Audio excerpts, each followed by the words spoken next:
Hello everyone, welcome back. Today we're going to tear into a 4L60E. This will be a full-length teardown, so none of that fast-forward stuff. We're going to go ahead and tear it down, inspect it, see what's up with it, see what, if any, hard part damage is inside, along with what we need to do to either fix or replace it. So if you want to know what specific version of the 4L60E family you're working on, you can readily identify that by the RPO code here. It's M30 for 4L60Es. If you're looking for a 4L65E, you want to see an M32 or Mike 32, and then a 4L70E, which is the evolutionary descendant from the 65, starting in 07 up. You want to see an M70. They actually made a high-performance version of this transmission for over-the-counter sales, known as the 4L75E, and that thing was beefed up to the hilt. I mean, it had everything that you would want to do for any kind of high-performance or super extreme duty application. Could handle like 650 pound-feet of torque, and had billet servos, hardened shafts, 8 clutches in the direct slash 3/4 clutch pack, and a host of other upgrades. So. Just a little bit of trivia as to the evolution of this transmission family. So 4L60E started life in 1992, very late 92. They started integrated into some trucks and SUVs, and then lasted all the way to 2013, where it was replaced by the 6L80 and 6L50, depending on application. So what we'll do is we'll tear it down, inspect it, I'll go over the points of inspection that you need to be looking for. I'll also discuss, common pattern failures and drivability symptoms along with their associated causes as we move through the teardown. And then I'll also discuss considerations for rebuild, upgrades for performance, for heavy duty, and things of that nature. So we'll go ahead and get started. So just real quick here, the tools I'm going to use, nothing overly fancy. There's only a couple of specialty tools you really need to work on these transmissions. First one's going to be the low reverse clutch spring compressor tool. You'll need this to remove the snap ring so that you can go ahead and ultimately force the low reverse piston out with shop air, and you'll see that when we get to it. The other specialty tool you'll need for all the two-piece case designs is going to be a Torx Plus 50 socket. You cannot use a regular T50 socket. You'll destroy the bell housing bolts. This is what these are. This is what this is used on. And I've seen numerous transmissions come in here with completely stripped bolts to where I have to cross drill through the bell housing itself to shear the bolt in half so that I can get it out. And you destroy the bell housing when you do that. So this tool is for removing wiring harnesses. I'll demonstrate it just for the sake of visualization, but ultimately you never reuse your wiring harness. Like any other electronic component in a transmission, you always replace that on overhaul. So I got a brass punch here. You'll see how I use that. And then other than that, just basic stuff. You'll want a 90-degree pair of snap ring pliers so that you can get at that low reverse snap ring, as well as the snap ring securing the front planet on the output shaft. And then when we take the pump apart, you'll want a set of internal external snap ring pliers like this so that you can remove the snap rings for the boost pressure valve and lockup valve trains. Alright, and when it comes to the removing the bell, set yours up like this. Have a 1/2 inch extension. This I think is like a 6 or 8 inch, and then a 1/2 to 3/8 adapter. Do not use a 3/8 extension because you're going to lose a ton of breakaway torque through that little 3/8 extension. You're going to struggle to get those bolts loose. And use air if you have it. If not, a 1/2 inch battery impact will be fine, I guess, but like air makes it a lot easier. These are a little bit heavier than most of your battery units, and you don't have to use as much forward force on the tool to make sure that you engage those splines on the bolt adequately. And then lastly, have yourself a long screwdriver with a little notch cut in the tip. That'll allow you to get to the center support snap ring.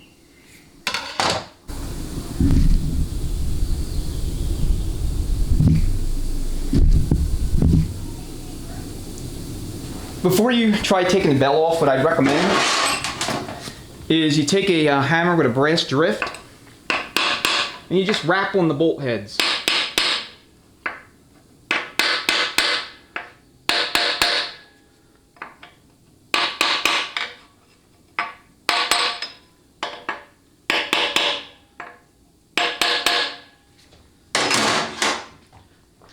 what that'll allow you to do is maybe loosen up the corrosion bond that may have formed.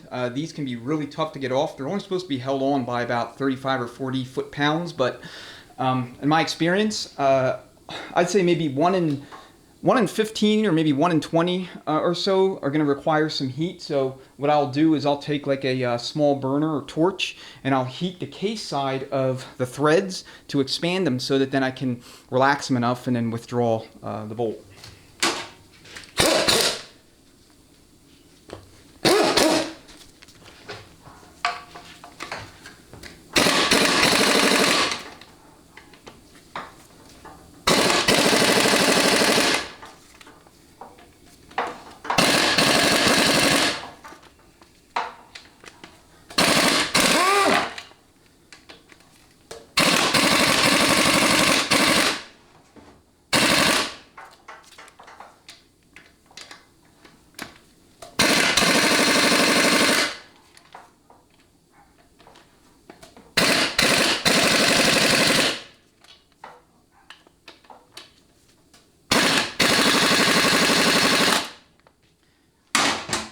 Alright, so I guess you'll see me actually do that because only one of these was willing to come out.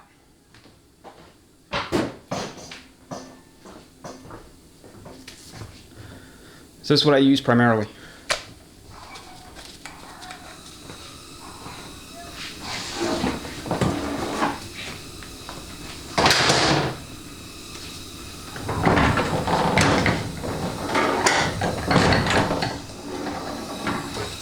So what I'll do is I'll go along here and heat up each of these bolt hole locations so that I can expand the threads just enough to persuade that bolt out. Now this is obviously torn up, and I'll get to this in a second, but if it's in good shape, you probably want to remove it first, but like I said, it's all destroyed. So it don't matter.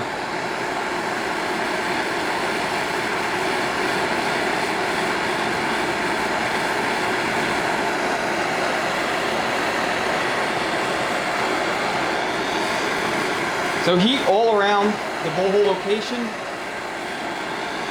Give it maybe like 1 to 2 minutes worth of heating, and then try it with the impact.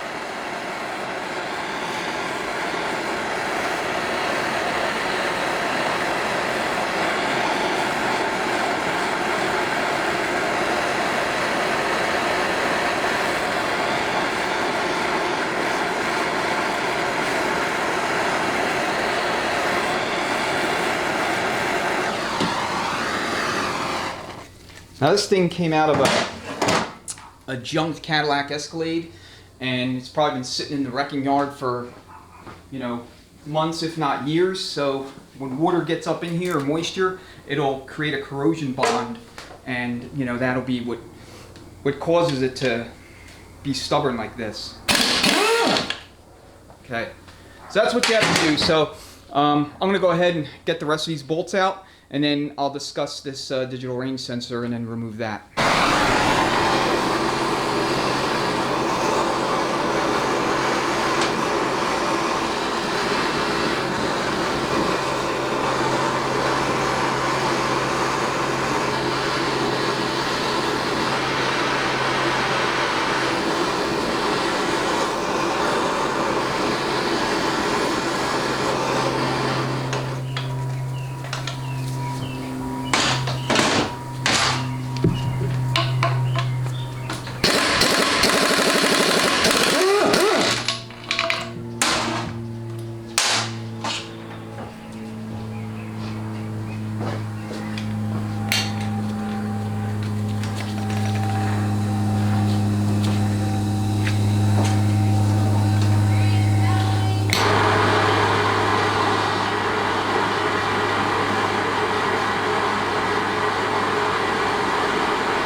Alright, so the bell's off. Like I said, they can be stubborn, especially if they've been sitting around outdoors. So, and I live in a relatively arid climate, but if you live in a climate that's not arid, just, you know, kind of bank on having to do this, unless the trans is fresh out of the vehicle. So not a lot to inspect with the bell. You just want to make sure there's no fractures on the outside of it. It's not cracked anywhere, you know, kind of common sense stuff. And then inspect the threads. Using heat and, you know, this method of getting them off doesn't harm the threads in any way, shape, or form. So, you know, they're usually fine.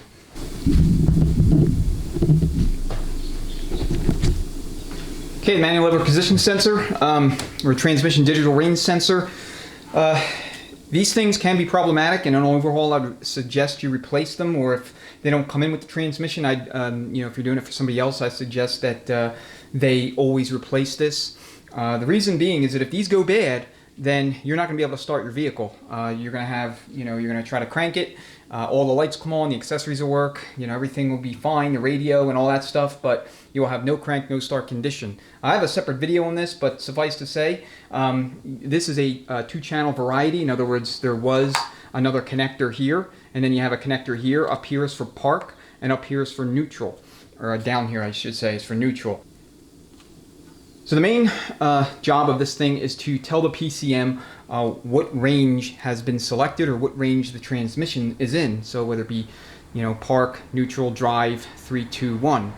And once you turn the key on, that information goes right to the PCM. So if it sees that it's in either park or neutral, then it'll allow you to start the car. But if not, it won't.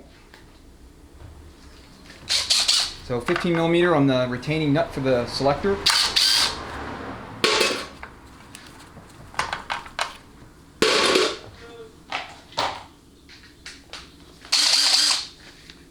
And then 13mm holding it to the case.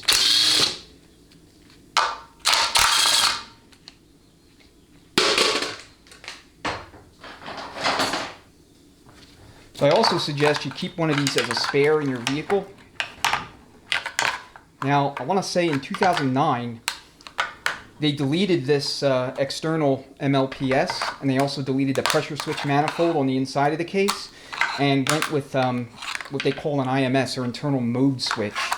So, you know, while that made it a little more streamlined from, you know, kind of a command and control perspective, it, you know, kind of frustrated the do-it-yourselfer, because you now got to drop the pan to change the IMS out if it goes bad. And it does, you know, kind of 2 functions. All the functionality that this thing was responsible for, plus letting the transmission know what actual hydraulic circuit has been engaged. Okay, this takes, I think, Torx 30, so let me go grab one of them. I lied, it's actually a Torx 40.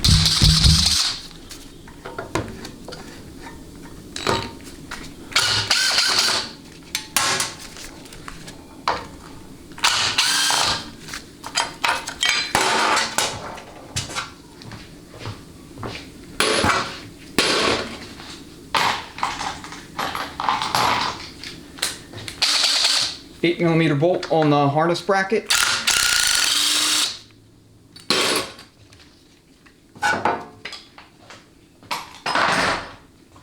Okay, I'll reposition the camera so we can get at the extension housing.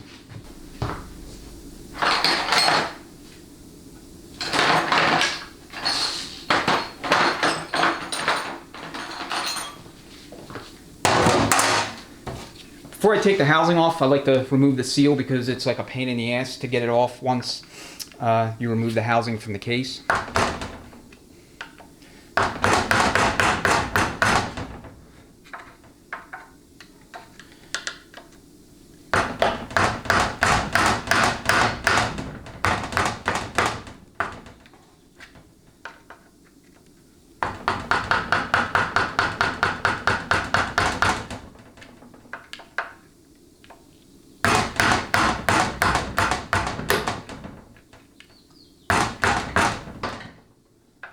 Sometimes they come off real easy, sometimes they don't.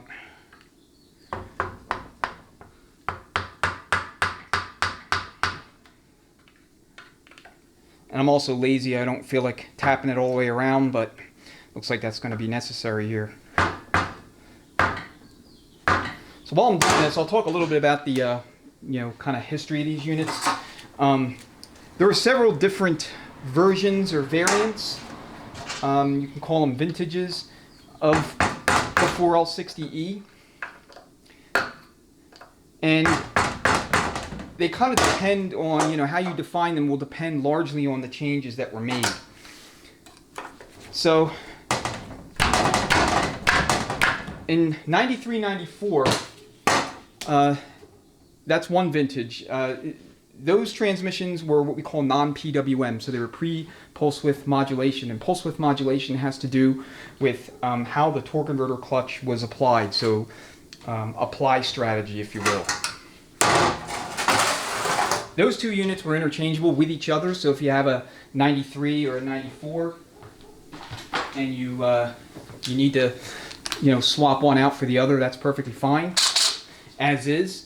I'll talk about how you can convert them in a little bit, but 95 is when they first introduced pulse width modulation, 8 millimeters here. And that changed the pump, the valve body, the separator plate, and the solenoids that were used. 93, 94, they only used a 3-2 control solenoid. The valve body was provisioned for the PWM solenoid, but it wasn't added until 95. So then 96, they made an additional change. And then 96 to 2000 was one vintage, and then 2001 to 2006 was another. And I can do a whole separate video and talk literally for about probably a half hour on all the changes, maybe even an hour. But long story short, 95 is a standalone year. If you needed to use it for any other year of 4L60E for whatever vehicle, you need to convert it. So it means you need to swap the pump, the valve body, the spacer plate, and the electronics. And whether you're going backwards or whether you're going forwards, that's what you would need to do. So vehicle speed sensor. If you have a no upshift condition from first gear, I would first check this. That's usually the cause. Make sure it's not unplugged. That's kind of a common mistake. Folks will get it back in, get everything all tidy, and then they'll start the vehicle up. Everything will be good until they try to shift a second, and they're like, "Hey, what the hell? Why is this not shifting?" And then they check around underneath, and sure enough, this is unplugged. If this is plugged in and it's still not upshifting, I'd replace it.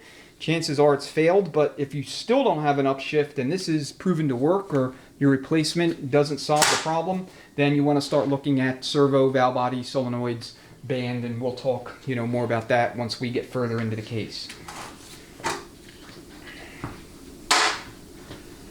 All right, the extension housing bolts take 15 millimeter. So I'm going to actually dangle it over so I can get this rear trans mount off.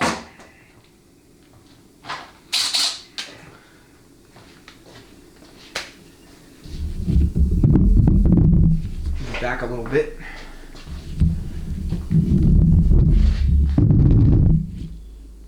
Okay, so 15 millimeters on these rear trans mount bolts.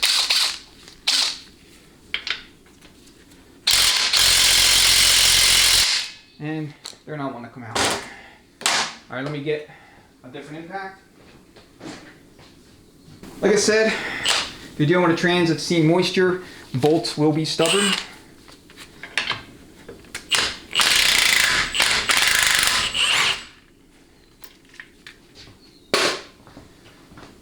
Is what it is. Unfortunately, it happens.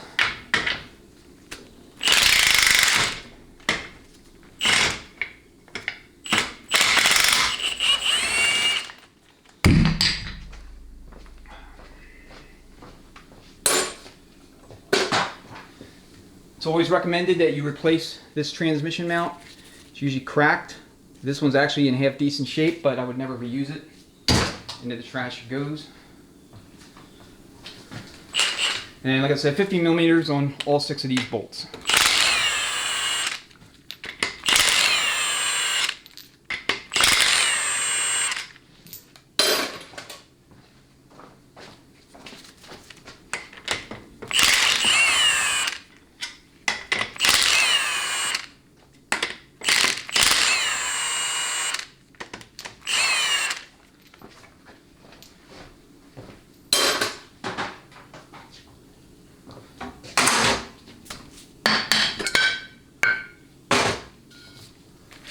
Okay, there's an O-ring that goes here. It's square cut.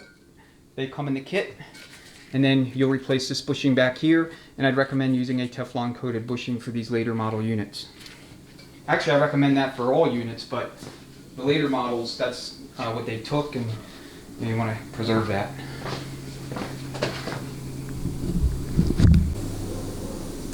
Okay, 10 millimeters on the exhaust shield, and make sure you reinstall this once you go back with it. Otherwise, you'll overheat this side of the transmission, as a lot of these vehicles, the exhaust literally runs right next to this shield.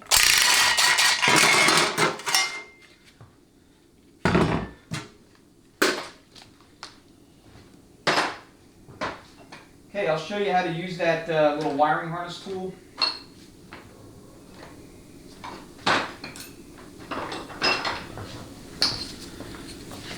So again, I do not recommend you reusing the harness itself, but if you are on an extreme budget and the harness is otherwise in good shape, you can use a tool like this, and what it does is it collapses these little tabs right down in here.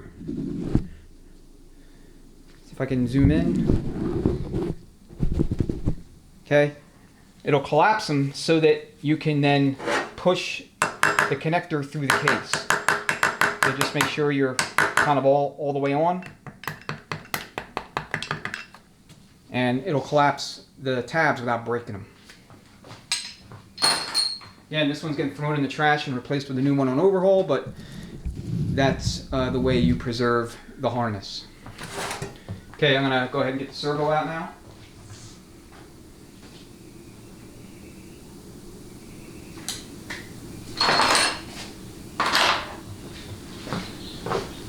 Okay, if you're dealing with a either a no upshift condition in first gear, or you're dealing with slippage when you're transitioning from 1 to 2, the band's slipping or what have you, first place you want to look at is the servo.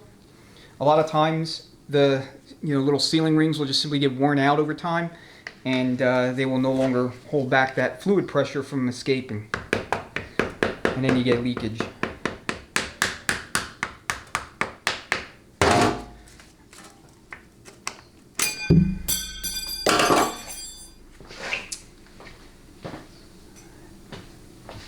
And the snap ring will sometimes fly across the room, but it's not going to hurt anybody.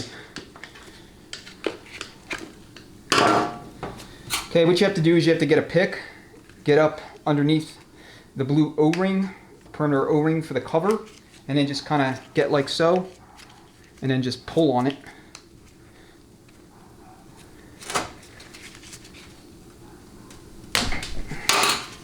And it either will allow you to extract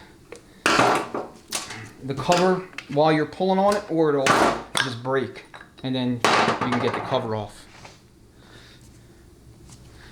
Alright, another thing that can cause a no upshift from 1 to 2, you notice how this servo was orientated, like so in the bore? You stick it in backwards. Okay, so just be mindful of that. Alright, so here are those scarf cut sealing rings I was referring to that could potentially wear out or on overhaul get pinched and cause you to not have upshift into second. So this is the second apply servo. It applies the band, and then the band breaks the reverse input drum, and that's what gives you a mechanical gear reduction, i.e. a shift from first to second gear. So I tend to replace these second gear servos with the 093 servo, and what I'm referring to is the last 3 digits on the servo. You see that says 553. All the non-performance V8 applications got the 553 servos. The 554 servos went into some of the V6 stuff and other lower power applications, vehicles, whatever. And the 093, the vet servo, went into Corvettes, but they also went into F-body cars, higher end versions of the trucks and SUVs like the Denali's, the Escalades, Silverado Super Sport got them. There's a few others. Let's see if I can get this out here without going to the press.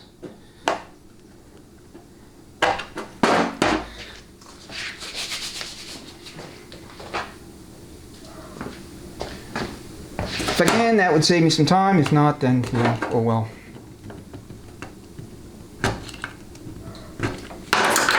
And this one's really in there.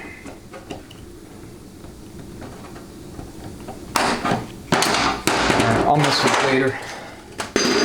Basically, there's a spring in here. In this cavity behind this cover is the third gear accumulator, so 2-3 accumulator.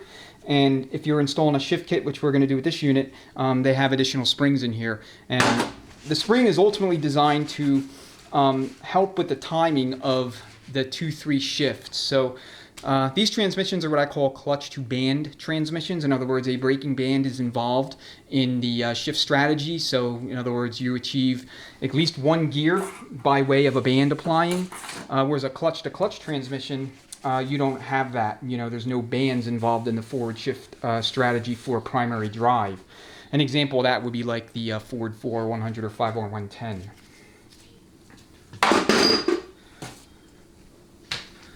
All right, so that's a servo. So before you start taking bolts off the pump, what you want to do is, well, I'm going to take this retainer off first, but what you want to do is you want to grab the input shaft like this and pull on it, okay? Pull on it, push it in, pull on it, push it in. Okay, you hear that? That's end play. That's roughly what you should feel. If this thing moves about 1/8 or 1/4 of an inch or so, that would tell me that the input thrust bearing has failed, and there's probably going to be needle bearings all over the inside of the unit.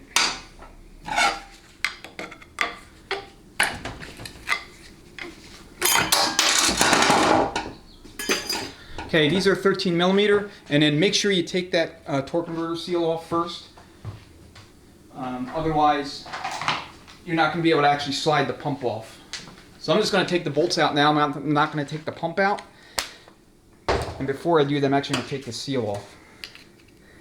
To get the pump out, we got to take the wiring harness and torque converter clutch lockup solenoid out of the way.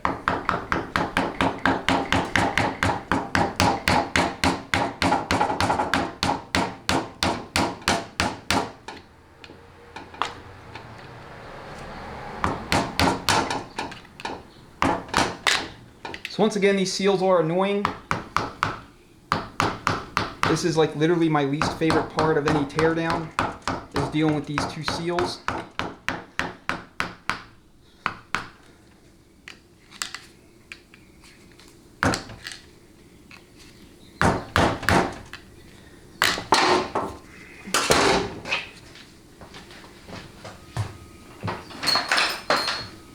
The front seal is usually more cooperative than the rear one, but we'll see how this one goes.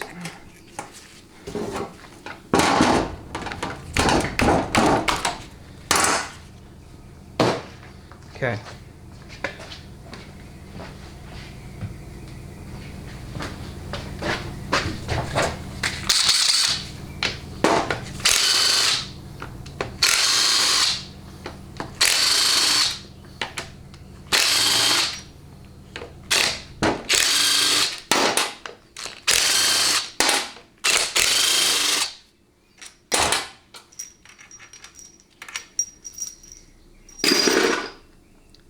So one thing you want to do here is inspect these splines.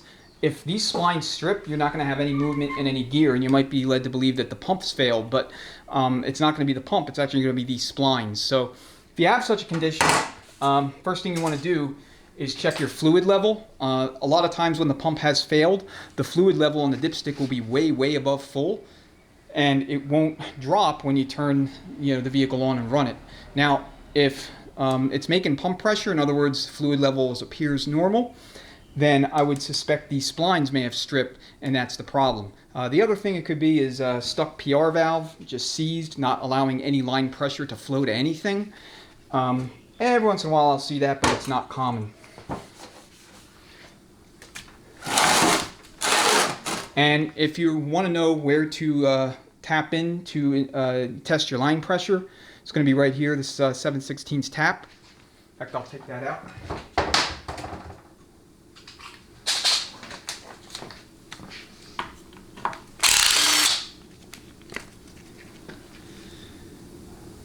Okay, if you're going to thread a gauge in here, make sure you use a gauge that goes up to 300 psi. Do not use an oil pressure gauge. It will destroy the oil pressure gauge because I think they only go up to about 80 or maybe 100 psi at most. And transmissions, when you have line rise upon acceleration, I mean, you're well over 100 psi. And like I said, it'll destroy the thing. Okay, I'm going to change camera angles here. We'll flip the trans over, take the pan off, filter, and start working our way through the belly of the case and go from there.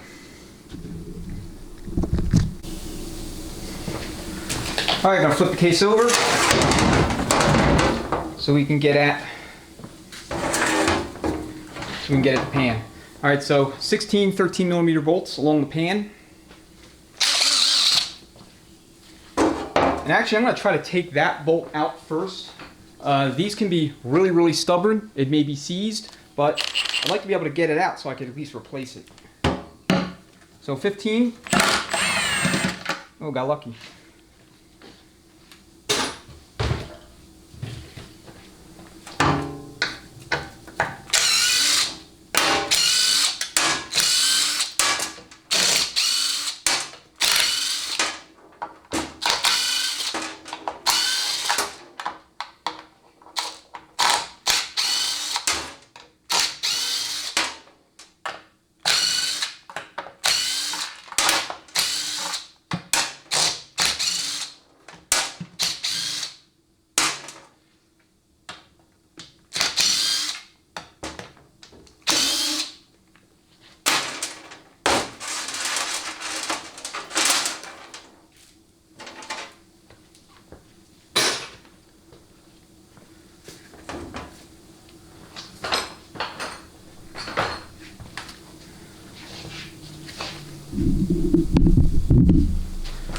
Alright, so if the pan is stuck, what you want to do is you want to go at a bolt hole location and just tap with a screwdriver. You don't want to tap out here because that could potentially damage the sealing surface and cause the pan to leak no matter what you do.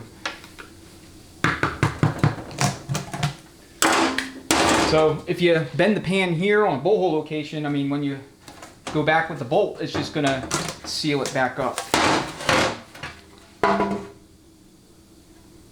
Okay, notice the absence of a magnet. So we'll put a magnet in there when we go back with it. Okay, you'll notice here this is a rubber gasket. Don't ever use these. They're horrible. They almost never seal. You're always going to have, or I should say you're almost always guaranteed to have a leak to some extent. I don't like them. I never use them. Every once in a while I'll see them. Actually, this isn't rubber, this is composite, so, or is it? Nope, it's rubber.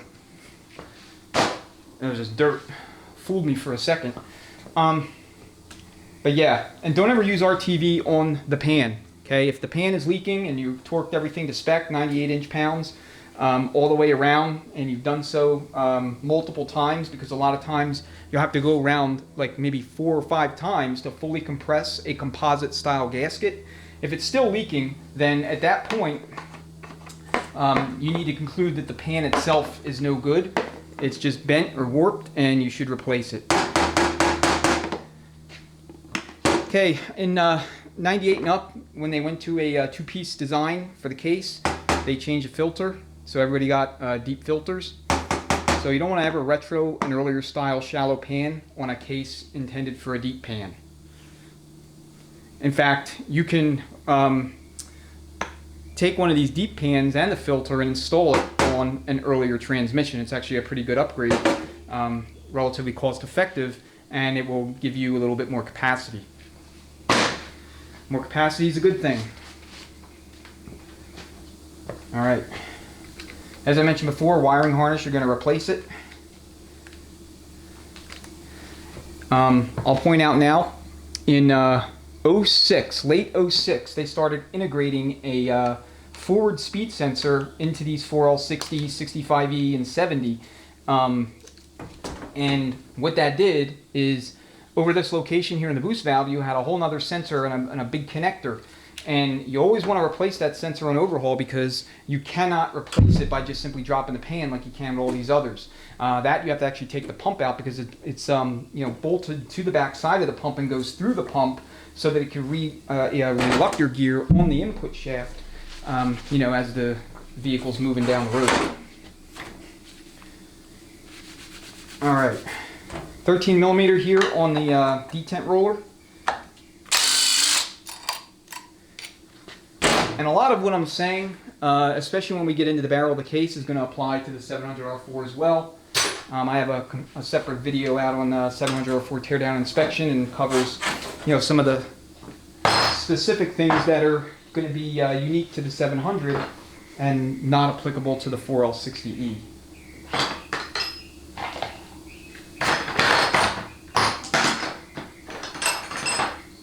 All right. So you have 10 millimeter bolts all the way around, except for these two right here and these 3 bolts right here. These are 8 millimeter. Then you have 8 millimeter bolts holding the reverse hold down plate onto the case.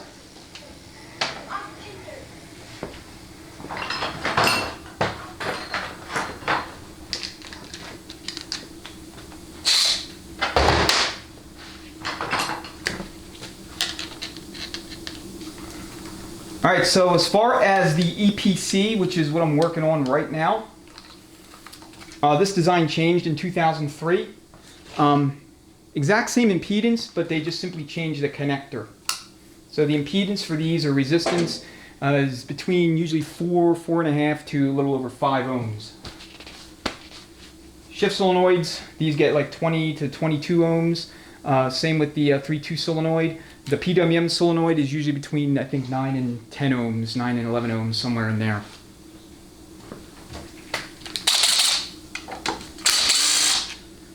Pressure switch manifold assembly, like I said, this was discontinued in 2009 in favor of the IMS, and the IMS more or less performed that function, so they eliminated that and the external manual lever position sensor.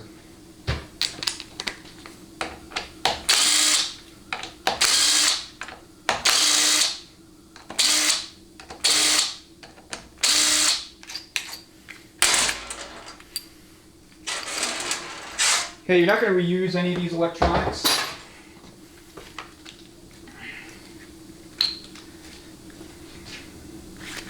Okay, these are all disposable. Unless you're on an extreme budget. Now, if you're on an extreme budget, you just want to check the temperature sensor here, the little wire. If that is broken, then you'll need to replace this.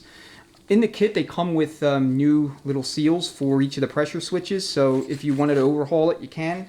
But, like I said, I generally don't bother.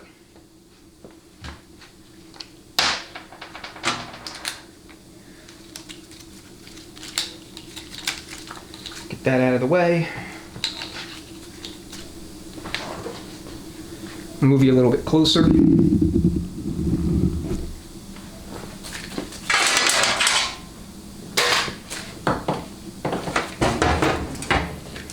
Okay, so these 3 valve body bolts right here, these are the 8 millimeter, these are longer than the rest of these bolts. Whatever you do, do not reinstall these in any other location other than where they are right now. If you do, you'll lock up the sun shell and you're not going to have reverse, second, or fourth gear. And this loves to come off.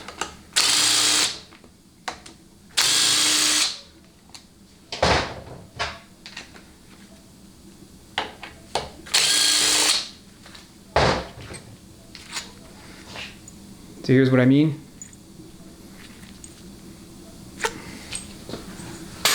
Now, sometimes these bolts will round off. As you can see, they are, you don't have a lot of meat on there. They're kind of shallow. If that happens, it didn't happen here, but if it happens, what you could do is you can take a die grinder and you can go and cut a slit here in the bolt head. A Dremel will also work fine. And a lot of times, just the heat alone with cutting the bolt will allow you to unscrew it and take it out. If not, then what you'll want to do is get an impact driver that has a flathead bit, and then as you're pounding on the impact driver, you're going to twist it counterclockwise, and that will take that bolt out for you. And get a glove.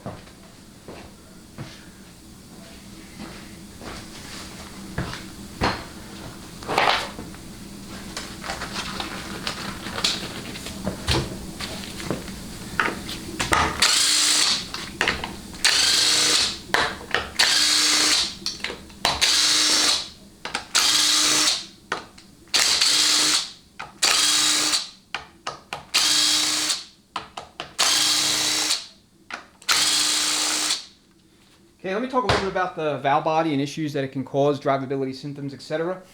We talked about the no upshift from forward gear. So these shift solenoids, solenoid A and solenoid B, are on and off depending upon what gear you're in. So for first gear, both of these solenoids are on. So if you have no upshift and you've checked the speed sensor, you've checked the servo, everything is fine with those two things, then you might suspect shift solenoid A is not coming off for whatever reason. And this is going to be shift solenoid A right here, and then this is shift solenoid B. So to recap, A, it's on in first, off in second, off in third, and back on in fourth. Solenoid B is on in first, on in second, and then comes off in third and fourth. And you can ohm these out too, just to check them.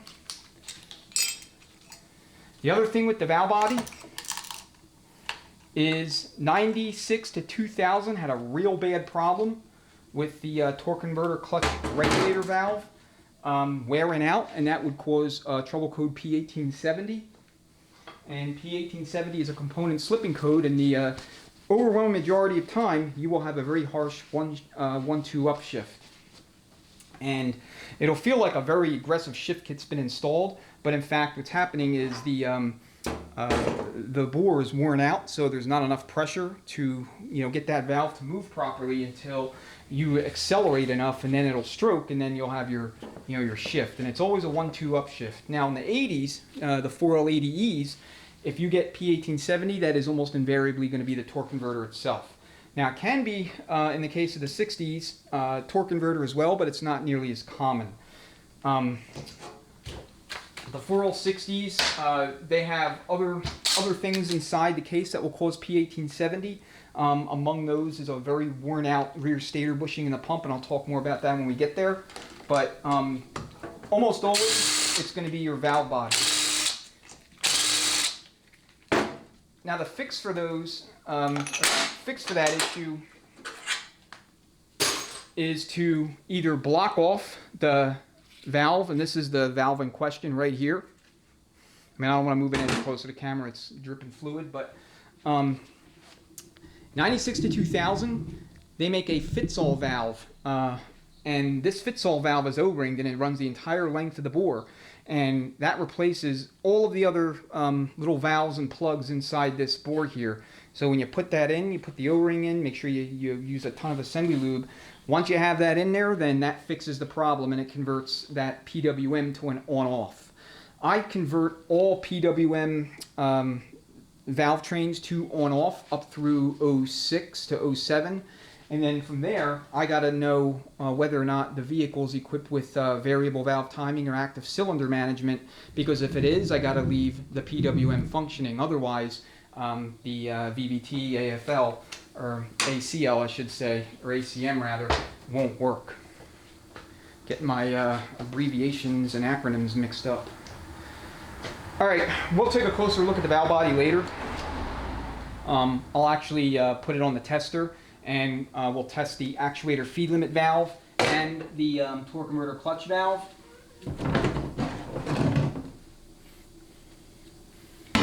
But for now, we'll move along.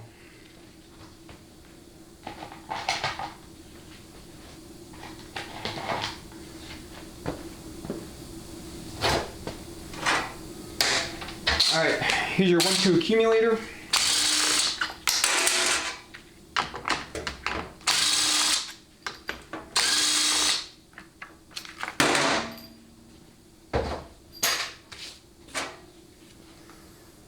So many of these have a plastic 1-2 accumulator piston. I always recommend you replace that with an aluminum one.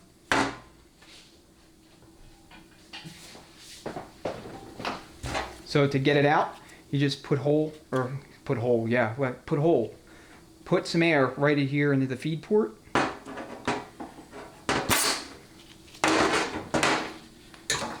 Now, if you have a harsh 1-2 upshift, but you don't have P1870, it's also possible that one or more of these springs here are broken. Okay, I see this from time to time, and that will also result in an aggressive, harsh 1-2 upshift. Alternatively, you could shim this thing with spacers and, you know, kind of collapse the springs so that the travel is very limited, and that will give you a very nice, crisp 1-2 upshift. And I always do that whenever we're doing anything, you know, with a high stall converter.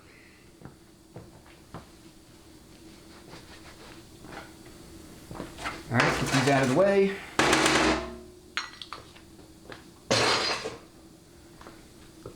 Okay, spacer plates. So I'm kind of glad this check ball's sitting here. So this is going to be your 1-2 check ball. You'll notice here, it's peening the plate. It's wearing into the plate. It's a very common problem with the 4L60Es, and there's a very, very cheap and inexpensive and permanent way to fix that without having to replace the spacer plate. And that involves installing a repair sleeve, which I'll do a separate video on so that you can see how that all works. But when this gets stuck in the plate, a lot of times you'll either have, again, a no 1-2 upshift or a very delayed and harsh or inconsistent 1-2 upshift. Okay, I'm relieved to see that the gaskets are coming off the plate freely. If the gaskets are bonded to the plate and you're not working with like an 07 and up, when GM actually made plates with gaskets bonded to them, then that would tell me that this thing suffered through at least one major overheating event.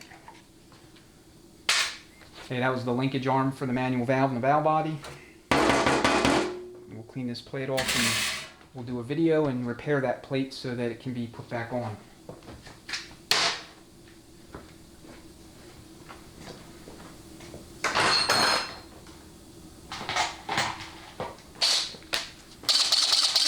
Okay, for the linkage retention bracket, 13 millimeters. And sometimes you may have to manipulate the mechanism so that you can get to that other bolt. So the valve body takes 7 check balls. Don't really have to worry about the location or, you know, knowing where exactly they went. And that's because there's casted in locations for all the check balls. Okay, there's 2 that goes here, 1 here and 1 here. So it's very obvious as to, you know, where the balls go. So again, if you're working on these things, you take it apart, maybe you're working on it for the first time, and the check balls go flying everywhere, I mean, no big deal. You'll know where they go. The 8th check ball that is loose is the 4th accumulator check ball, and that's in this location right here.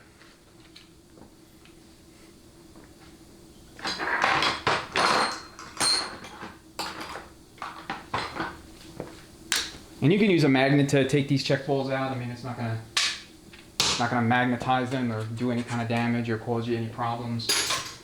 For 4th accumulator, you always want to replace this piston as well. This is notorious for having a worn out pin bore, and that will cause a leak in your, in your 4th gear circuit. So it'll kind of serve to burn up the band. It can also burn up the 3/4 pack as well.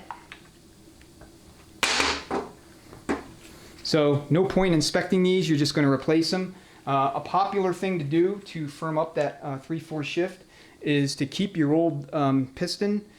You can kind of grind off these little legs and then stick a brand new piston over top of it with the legs facing down into the case with the new O-ring seal on it, and that will effectively block off that accumulator function so that you have a nice, really crisp 4th gear upshift. And you can also block it too with a set screw or a plug or a check ball from having any oil feed into this cavity at all.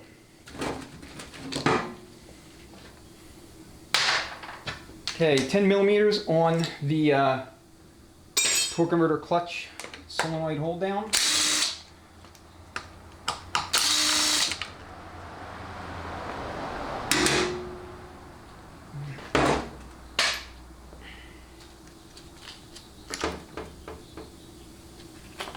And there's a wiring harness. It's intact. It's probably okay at the moment, but I would not reuse it. Into the trash it goes.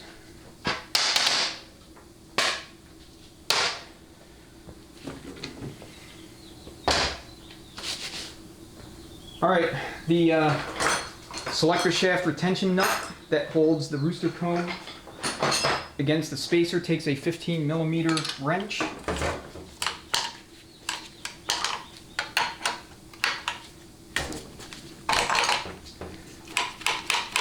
And you want to cinch these things down really, really tight when you go back to reinstall it.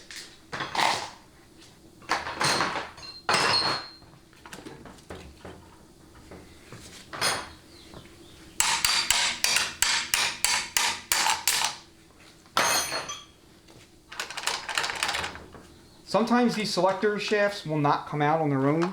You gotta pry them or wedge them out with a pry bar. Don't be surprised. That's what you have to do.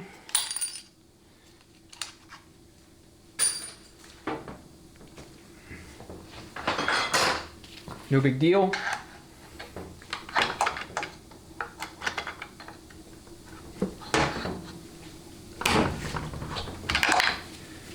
And I'll pry against the band and the drum as opposed to the case.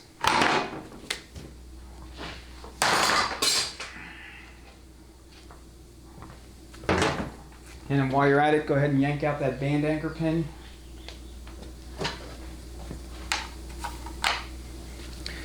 If you leave that in there, when you go to take the forward and reverse drums out, then you know, they'll get caught up on the band and they won't want to come out. Okay, there's some check balls down there. Let me grab them.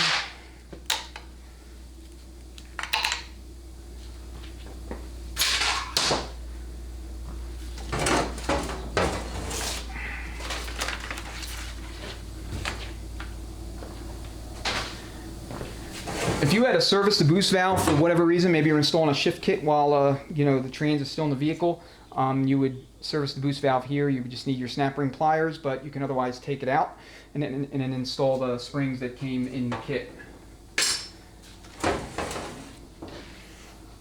All right, let me see what the camera angle looks like. I'm going to move the camera a little bit to the right so that we can see into the barrel of the case.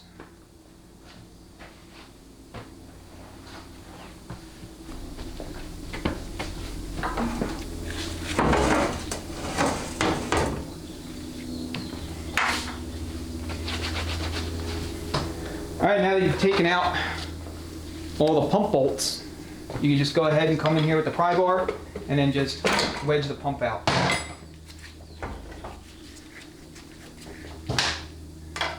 Take a little extra persuading.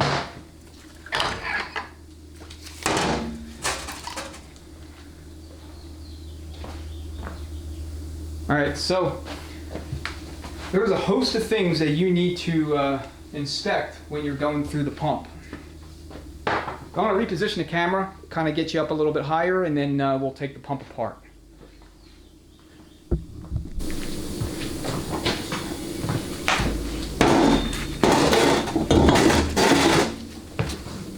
All right, so the bushing I was referring to earlier is this bushing right here. This is the rear stator bushing. And if this bushing is excessively worn, you're going to have a lot of blow-by in this location, and you may get P1870. So if P1870 stores in your ECM and you can't get it to go away, you've replaced the valve body or fixed it, you know, you've done whatever else you could do and it just is persistent, then my guess would be that this is actually the cause. So 13 millimeter bolts on the pump half, pump body to stator or pump cover.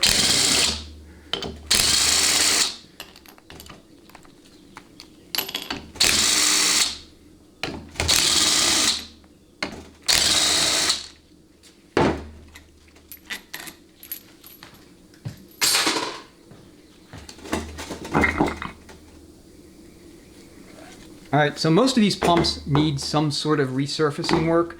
The older the unit is, the more likely it's going to need it.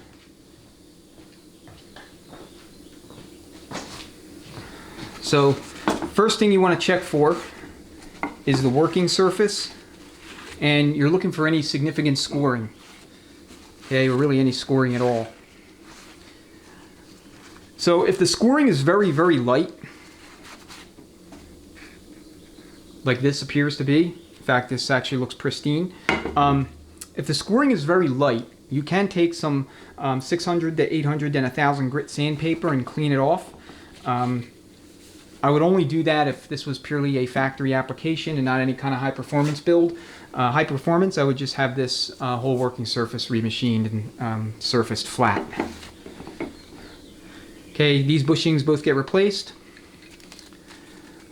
If you have any issues with slippage in reverse, it could be caused by worn out stator sealing rings here.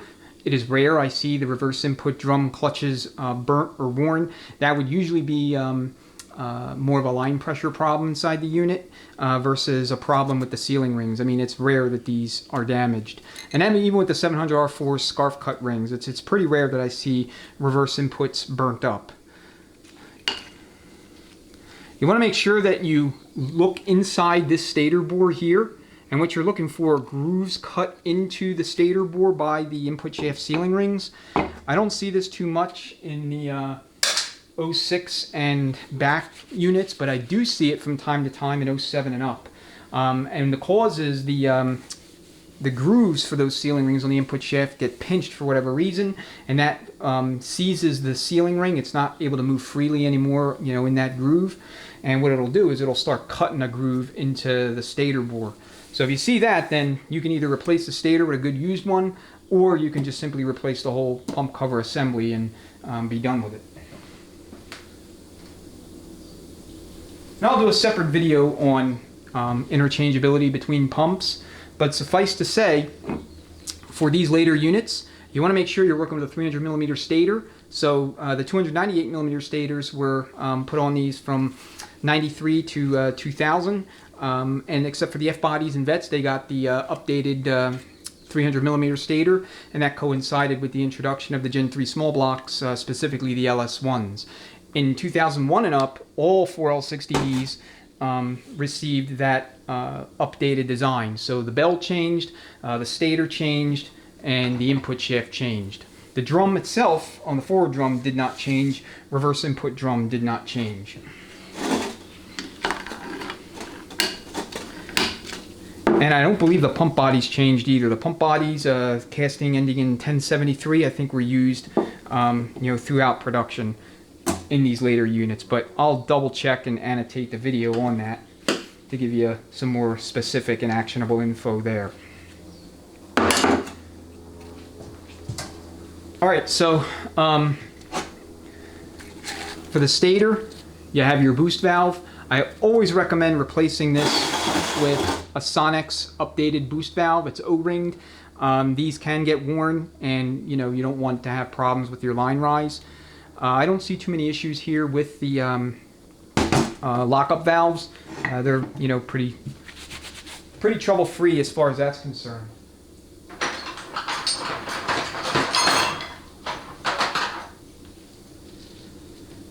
Alright, let me go ahead and actually remove these valves and you can take a look at them.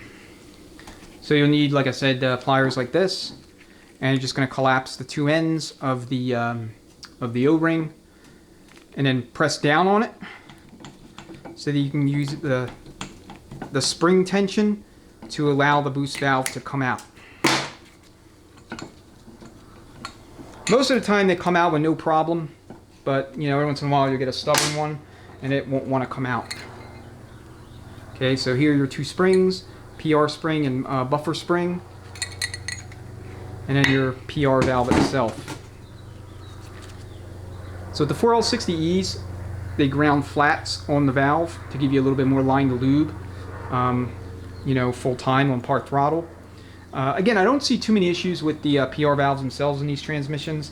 If you have one that's seizing or stuck, more than likely the bore, the location in the bore for the PR valve's out of round or warped or whatever. At that point, you just want to replace the pump cover to reduce the likelihood of, you know, reoccurrence.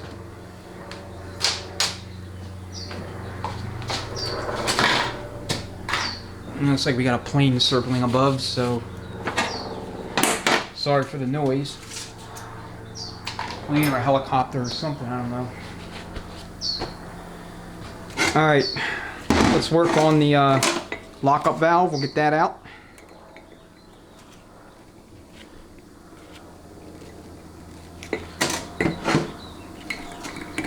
Sometimes you gotta move it around so you can get the ends a little bit more accessible.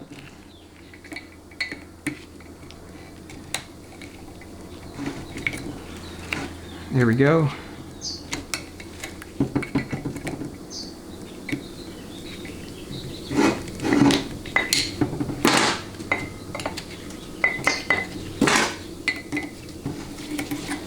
Alright, so you got your spring stop and your snap ring.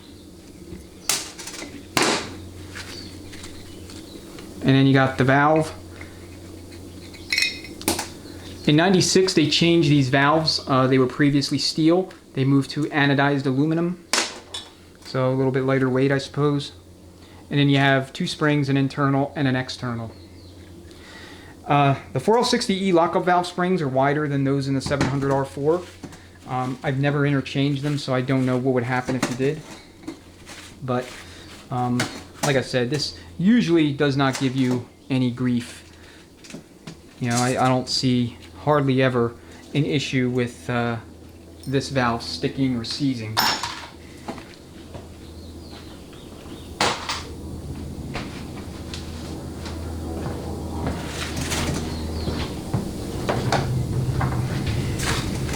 Okay, then take out your rear filter.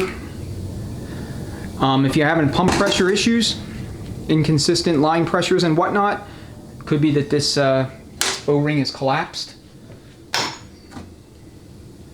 All the kits come with new ones, so a new filter and a new O-ring, so you'll replace it.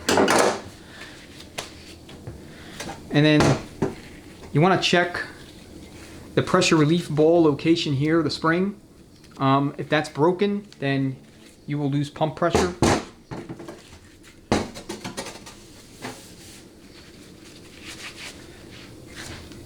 So here's where you can tell where your casting numbers are. So 242-04-705. And all of your PWM after 96, your pump covers will have 13 vanes or 13V stamped into it. That indicates it's a 13 vane pump. GM introduced the 13 vane pumps to provide a little bit more stability and reduce cavitation at higher RPMs, and they also quieted down the pump at lower RPMs. So the 10 vane from the 700R4s are fine. You know, early 4L60Es are also fine. I mean, you know, as far as retroing a 13 vane rotor and slide into a 10 vane pump, I got to research to see exactly what you would need to do that, but I can tell you there's really not a whole lot to gain by doing it. You know, if you need to run high RPMs, then I would run Transgo's pump ring kit. They're ductile iron rings, and they come with an improved slide spring to achieve stability at those higher RPMs. But you know, if you're really going to be romping on it and it's going to be like a dedicated race or heavy street strip use or real heavy towing and hauling, then I would also install that kit with a billet rotor.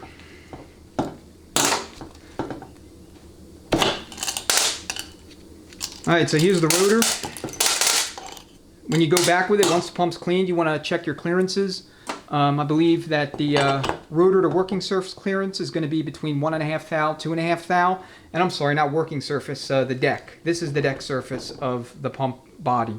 The working surface we're going to look at in a minute is the pocket right in here.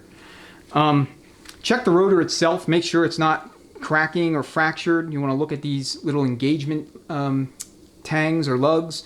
Make sure that there's no cracks there. And you want to do this after you wipe it off. In fact, let me spray it down.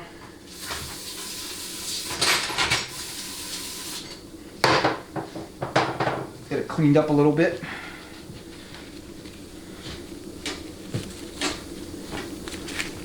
Okay, so I'm going to look here at the structure, make sure that, again, there's no cracks, no breakage, nothing that would indicate that you cannot reuse this. And then once you have everything cleaned off before you start assembling anything, you just want to do a quick check on the clearances. And I have a separate video on that where I'm performing that procedure on a 700R4. Same applies to a 4L60. The other thing is these rotor guides. I would not reuse them. I think they're like $3. Just replace it with a brand new one. So they go in the trash. So same with your slide. Let me clean this off.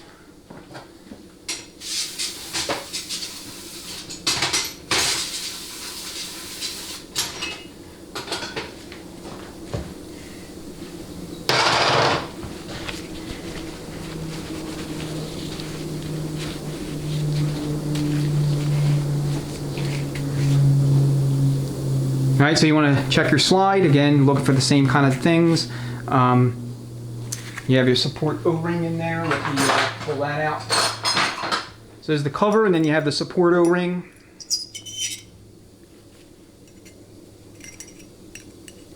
And these O-rings come in the overhaul kit. You always replace them. And the little Teflon pivot pins and spring, I think that's what it's called. They also come in the kit. And then you have your steel pivot pin with a spring underneath. And then here's your cover. And the slide to deck surface clearance that the factory recommends, or I should say specifies, not recommendation, it's a specification, is between 2 and 3/1000ths of an inch. And you can measure those with feeler gauges. That's the usual way to do it. So don't lose your little pivot spring in there.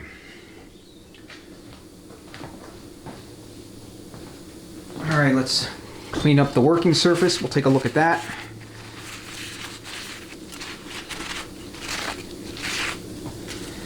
So what you're looking for is here is scoring. Drag a fingernail across. See if there's anything that's getting hung up on, like right in here. I could feel that. Okay, I would never reinstall this as is. I would have this completely resurfaced. So when they resurface the pump body, the usual practice is to take between 8 and 10/1000ths off of the surface in here, and then do likewise the surface in here. What I will do is I will tell the machinist to just take whatever off in here to get it flat, and then let him know the thicknesses of my rotor and slide, and give him the rotor and slide so that he can machine it so that it's perfect within tolerance. So again, 1.5 thou for the rotor, 1.5 thou minimum, 2.5 thou max. And then for the slide, it's 2/1000ths to 3/1000ths slide surface to deck surface. Get your pump to case O-ring. In 04, they eliminated this O-ring on the pump bodies, and they went to a wedge seal. And that wedge seal went in here. The case is provisioned for it, so those two styles of seal are not interchangeable. So you want to make sure that you match your pump body with the type of seal that it takes and the corresponding case.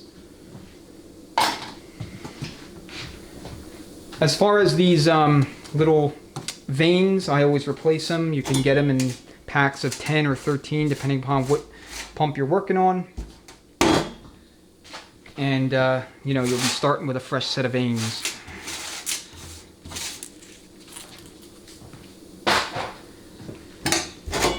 All right, this thing is out of a 4T65E. It's the Sun Gear reaction shell for the front wheel drive, counterpart to the 4L60 transmissions. I think they're like 20-25 bucks at a hard part supplier, and they're very handy for pump work.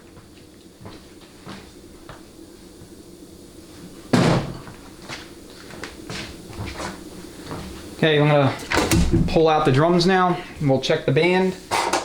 And we're just looking at it purely for anecdotal interest. We're certainly not going to reuse the band. I mean, that would be silly.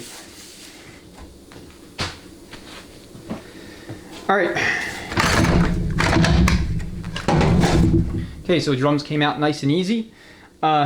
If the transmission suffered from one or more overheating incidents, either due to lack of lubrication, lack of fluid, or just abuse, what may happen in very extreme cases is the 3/4 pack will be welded to the forward hub, forward ring gear hub, and you will not be able to pull this drum out, at least not without a lot of effort, and it can be a real pain. But it doesn't happen often. I do see it occasionally. So here's the band. The band looks in decent shape. I mean, it would have worked if this transmission went into a vehicle. So forward drum, again, new input shaft design. Probably help if you see what I was actually talking about. The check ball that's in here, the little ball capsule, this is kind of a, what do you call it? Check valve for fluid going into the converter charge. For high performance, guys will pull this entire assembly out. If you're going to do that, I'd recommend keeping the little capsule itself in place if you wanted to just remove the ball. And these are replaceable over the counter. GM still makes them. In the 700R4s, guys will again do the same thing, but with the 700R4, what you can do is install a 4L60E ball capsule in the place of the one in the 700 because the balls in there are a little bit bigger and they restrict fluid flow a little bit more. Okay, let's do the reverse input drum first, and we'll come back to the forward drum. So with these reverse drums, you want to check the band surface here. You want to make sure it's not warped. Easiest way to do that would be to take a small straight edge over the surface. So you want to wipe it clean, and then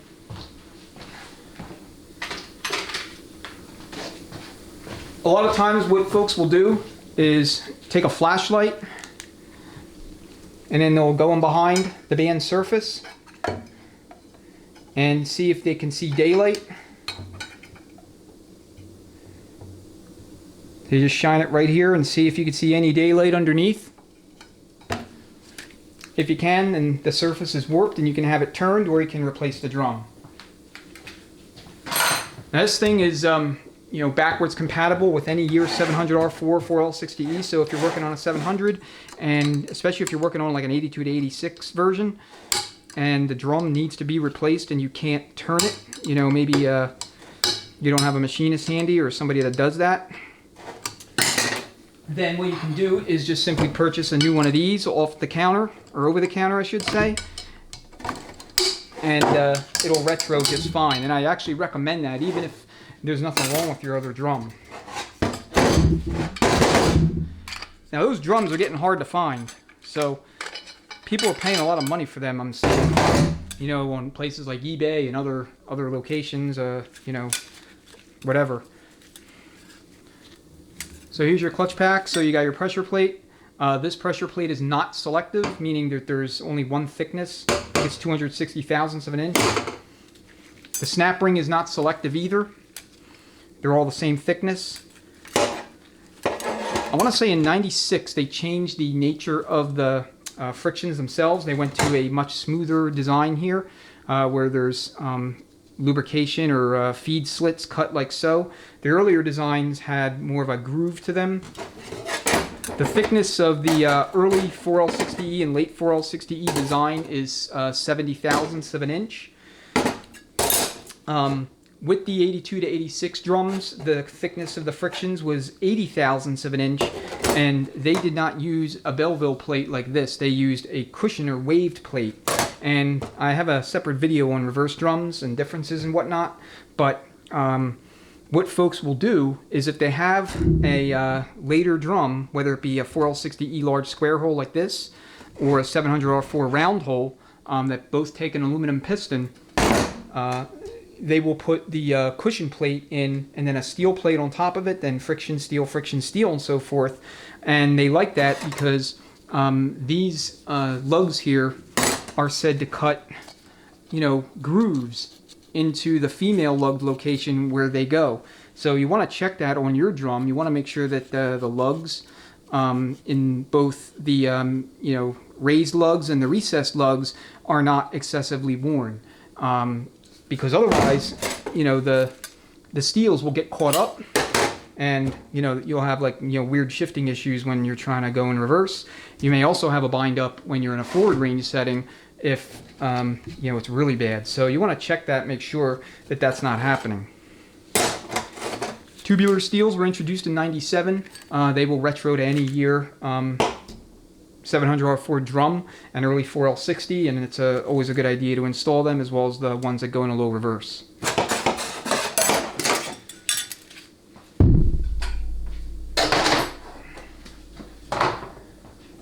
Okay, I'm going to take the snap ring out and get the spring and the piston out, and we'll talk further about the piston.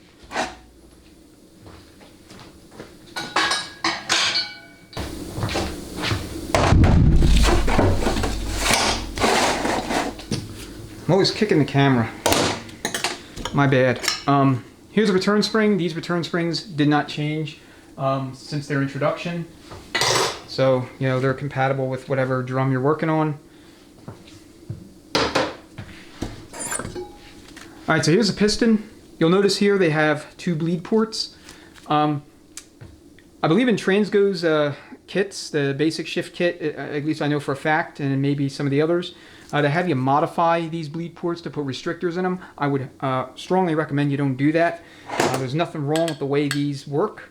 As long as they're not clogged, then they will work fine regardless of your application or what you're trying to do. So when you're dealing with something real high performance, a real high RPM, you just want to make sure that your clearance is on the higher side of spec. So 40 to 75 thousandths is what the book calls for. I like to be between 60 and 75 thou on a high performance build, knowing that I'm adequately mitigating centrifugal implied likelihood, preventing it from happening. When you clean this piston, you want to inspect these ports. So as you can see, this one you can, through and through. That's what you want. Alright, so now that the drum is empty, what you can do is wipe it down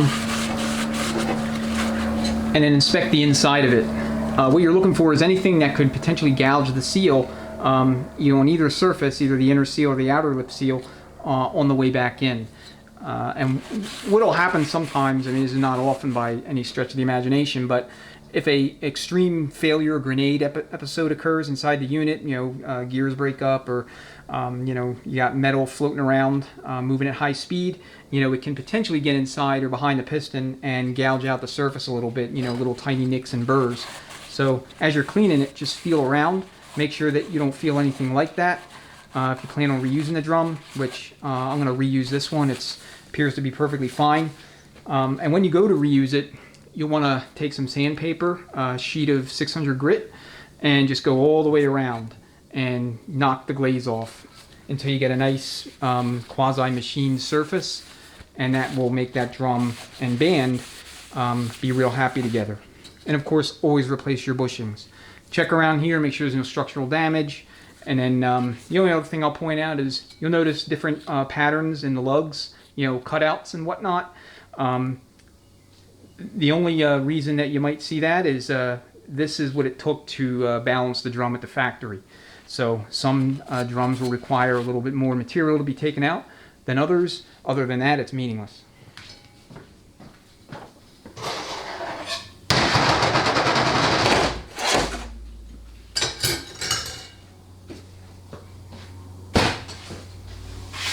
All right, let's deal with the forward drum.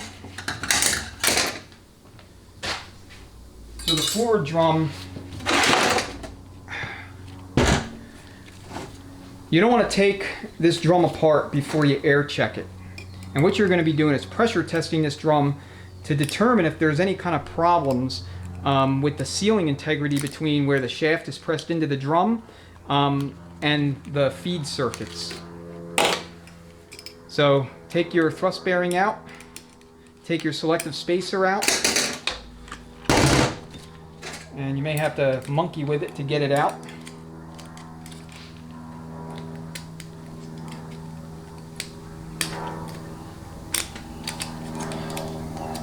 Transmission fluid likes to kind of, you know, keep it onto the surface there, you know, via adhesion, and it's sometimes a pain. And I don't know where my smaller magnet went.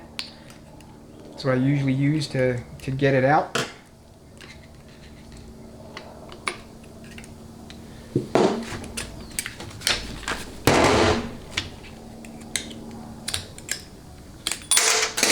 All right. Take note of the number. All these are numbered. They range from, I believe, 64, 65 up to about 74, 75. The higher the number, the thicker the washer is. And I always recommend having a couple on each side of the one that came out of your unit, maybe like a 69 and a 67, something along those lines. When you go back with it, especially if you're replacing the drum or the pump, you know, gear train parts or anything like that, you know, that could potentially affect your end play. You're replacing the case. You know, that'll make sure that at least you don't have to order in new spacers of a different thickness and, you know, potentially delay your build. Okay, so what I'm going to do is I'm going to pour some transmission fluid in this pocket, and we'll pressure test the drum to see if any bubbles appear down here at the base in that fluid when we introduce air into the different feed circuits.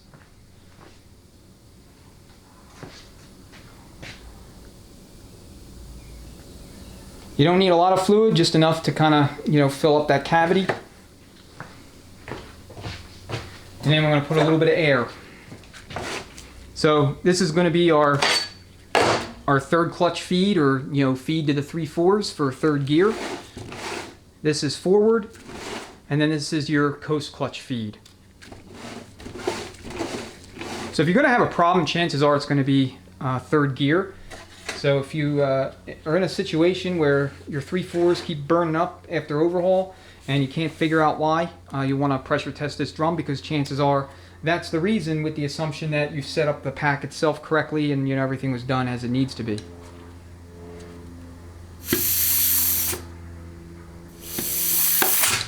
Okay, so you notice there's no bubbles appearing in the fluid, and that's what you want to see.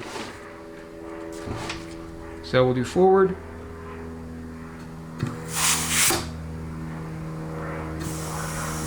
You don't need a ton of air pressure either. Maybe like 30 psi, 40 psi, that's really all you need. And then for your overruns or coast clutch, just plug your forward feed port with a thumb and then go ahead and put the air in there.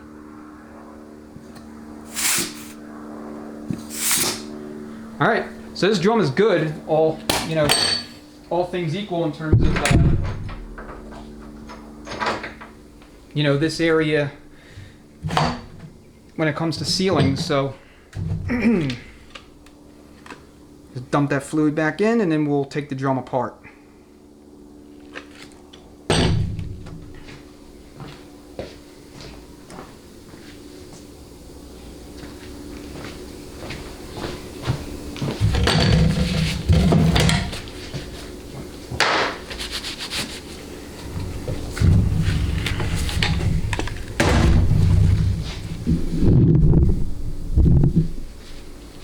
And I'll do my best to hold this steady.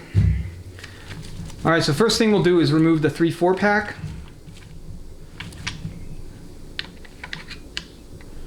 And there are load release springs that are gonna push in the pressure and backing plate away from the frictions and steels.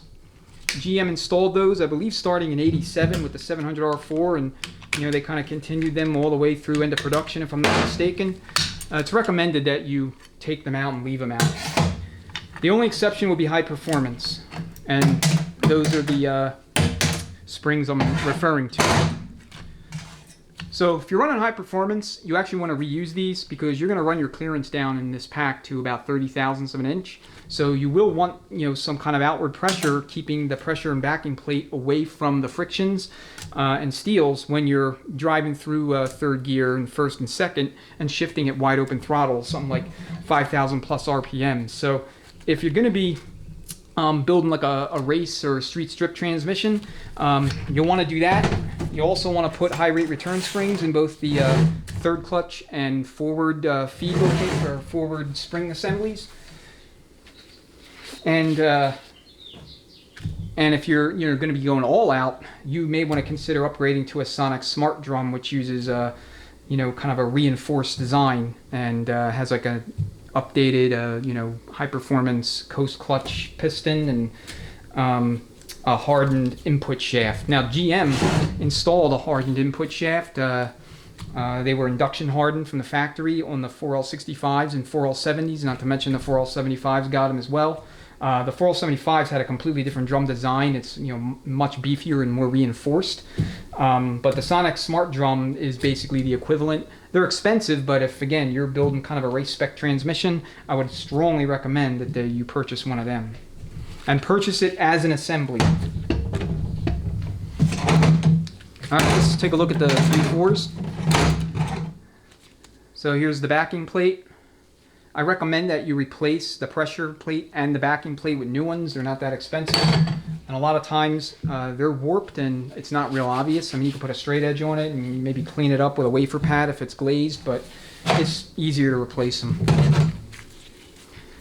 So this is typically what you would find when you're looking at a 3/4 pack and a transmission that's it's got at least 50,000 miles on it. This pack was in the process of burning up. Pressure plate, same deal. Now the 4L65s, they had a pressure plate that had an HD stamped into it, and they were thinner. And the backing plates were also different. Okay, they did not look like this. In fact, let me see if I can grab them real quick, show you. Okay, so this is what they kind of look like. You can see the backing plate looks different. And then the pressure plate, or applied plate, is thinner. So they had 7 frictions, and I believe the frictions were a little bit thinner than the 5 clutch setups. But the 4L75 had 8 frictions in that drum.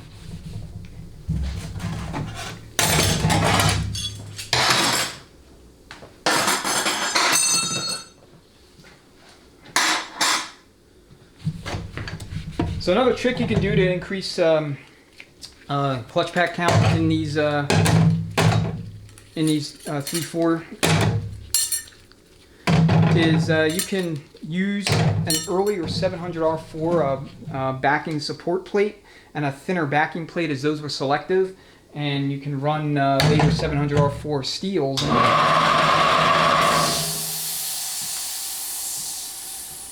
Sorry about that. You can usually get at least 1 to 2 more frictions in the 3/4 pack if you do that, and hard part suppliers should have those available on the shelf.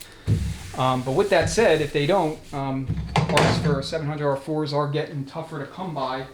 So if they don't have those parts, then I guess don't be surprised. You can order them in from eBay or other places, but best place to go find them is the salvage yard.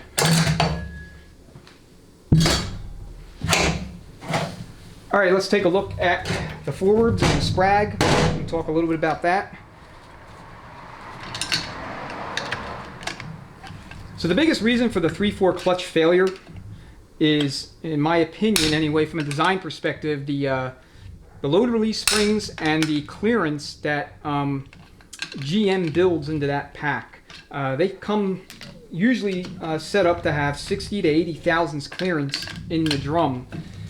And that's way too much. 60 would be like an extreme top end as far as like what I would tolerate. And this snap ring's being stubborn. So when you're setting up your pack for a stock or mild build, you really don't want to be any more than about 50 thousandths of an inch. unless you're running extra frictions. If you're running extra frictions, then you want to be about 60 thou. And again, that is a max. Alright, so it's pressure plate, forwards, coast clutch, and then here's your output shaft Viton seal. In the rebuild kits for the 700R4, this is plastic. Do not use it. Always use a 4L60E seal in that location. So here's overruns. 2 frictions, 2 steels. It's rare I see these burnt. When I do, it's usually a rig used for towing and hauling, or other serious heavy-duty type use. Check your bearings. This and the forward thrust bearing. These are typically replaced on overhaul. They see a lot of kind of a lot of stress, more so than the others. Okay, input sprag. They changed the design of the sprag, I believe in '98, to a one-piece design like this, where the forward sun gear is integrated into the broader assembly. So sprag rotation, however, is going to be the same. So if you're holding it like this and you're holding the inner race or the rear set of splines on that rear hub, the outer race will spin clockwise freely and lock counterclockwise. Okay, so clockwise and then counterclockwise. If you have a situation where you go to take off and drive and nothing happens, but you are able to move in manual low and 2, then chances are the sprag assembly itself inside of this thing has rolled over and failed. If that happens, you need to replace everything. The inner race, the outer race, and I guess you could reuse the sun gear, and the smaller of the 2 hubs, but the other 2 components have to be replaced. Alright, we'll take a look at those in a second.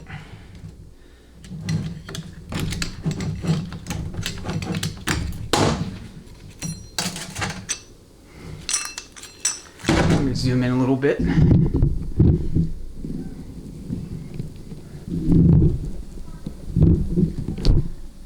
Alright, a little bit better. So this, what you're doing is you're checking for wear here along the lugs. Just want to make sure that they're not damaged. This is usually fine. And then in here, you want to see if it still has cross hatching. And pretty much every one of these I do, I'll take some like 400 and 600 grit sandpaper and go all the way around. And that'll restore the cross hatching and give the new sprag a nice surface to bite into. Alright, and then same thing, check your lugs, check this area in here. You're just looking for any obvious signs of damage. Okay, the sprag itself, this is a 29 element sprag. 700R4s up through 86 used a 24 element sprag. Do not ever reuse those in builds. Always use the 29 element board warner sprag assembly. They are readily available off the shelf. And for your 4L60Es, always replace with a new one. Never reuse the old sprag. They're worn out. They got God knows how many miles on them. Billions of drive cycles. And if you're on transmission forums or you're in the business, I mean, you hear horror stories of builders just reusing these things, and then customer goes to take off one day shortly after, and they have no movement in drive. It's just dead in the water. Don't put the sprag in backwards either. You'll have similar symptoms. And then always replace these bushings. So last point of inspection is going to be the surface for the inner race. You want to make sure it's mirrory smooth. If it's got gouges or heat damage or what have you, just replace it. Check your teeth. Make sure the teeth are not chipped, cracked, or otherwise broken. Make sure they're not overly worn either. You want to check the top of the teeth, and then check your side surfaces as well. If you see anything like fracturing or chipping or whatever, then just replace it.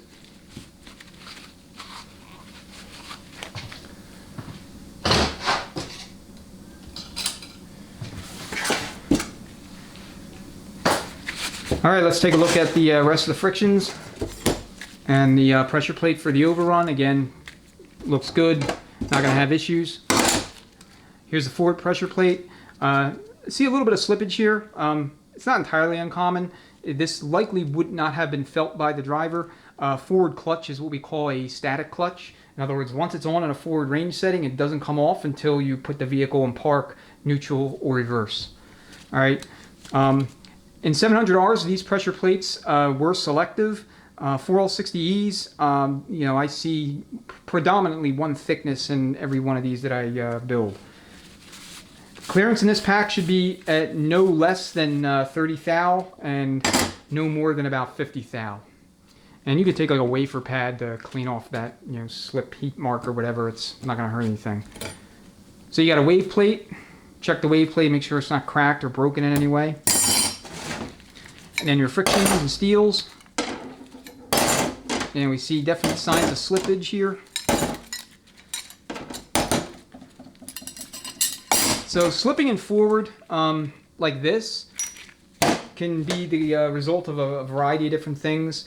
You might have a worn actuator feed limit valve in the valve body.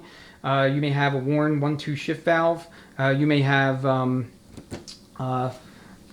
worn out sealing rings here on the input shaft for the forward clutch circuit. That's this right here. The stator and the pump, you know, the inside sealing surface could be worn, but that's usually pretty rare. And again, unless there's grooves there, I wouldn't suspect that. The other cause could just simply be lack of fluid, lack of maintenance, and you know, aggressive takeoffs in first gear. This was in an Escalade. Who knows? Maybe somebody was romping on it. You know, it's usually not an issue, but when we're looking at these frictions, you can clearly see a lot of heat. You know, a lot of heat damage.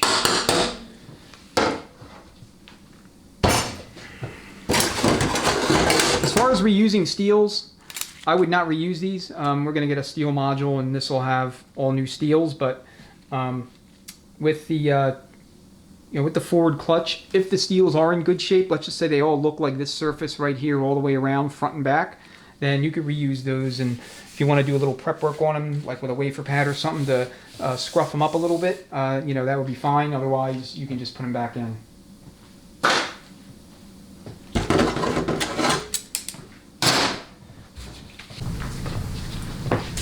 Alright, let me take the forward drum to the foot press. I'll get the snap ring on the return spring assembly out, and then we'll take a look at the rest of the components inside.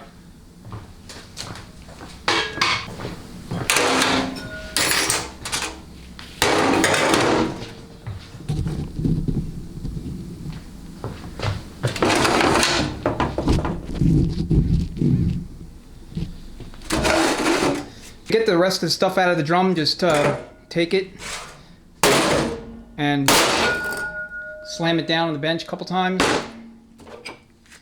So bonded steel and rubber pistons started to be installed in '97. This is a number 7 applied cage, 3/4 apply ring, and I always install these in 700R4 so I can run a 4L60E spec clutch pack. The steels in the 4L60 for the 3/4 are 110 thou thick, and they're more advantageous than the thinner ones for the 700.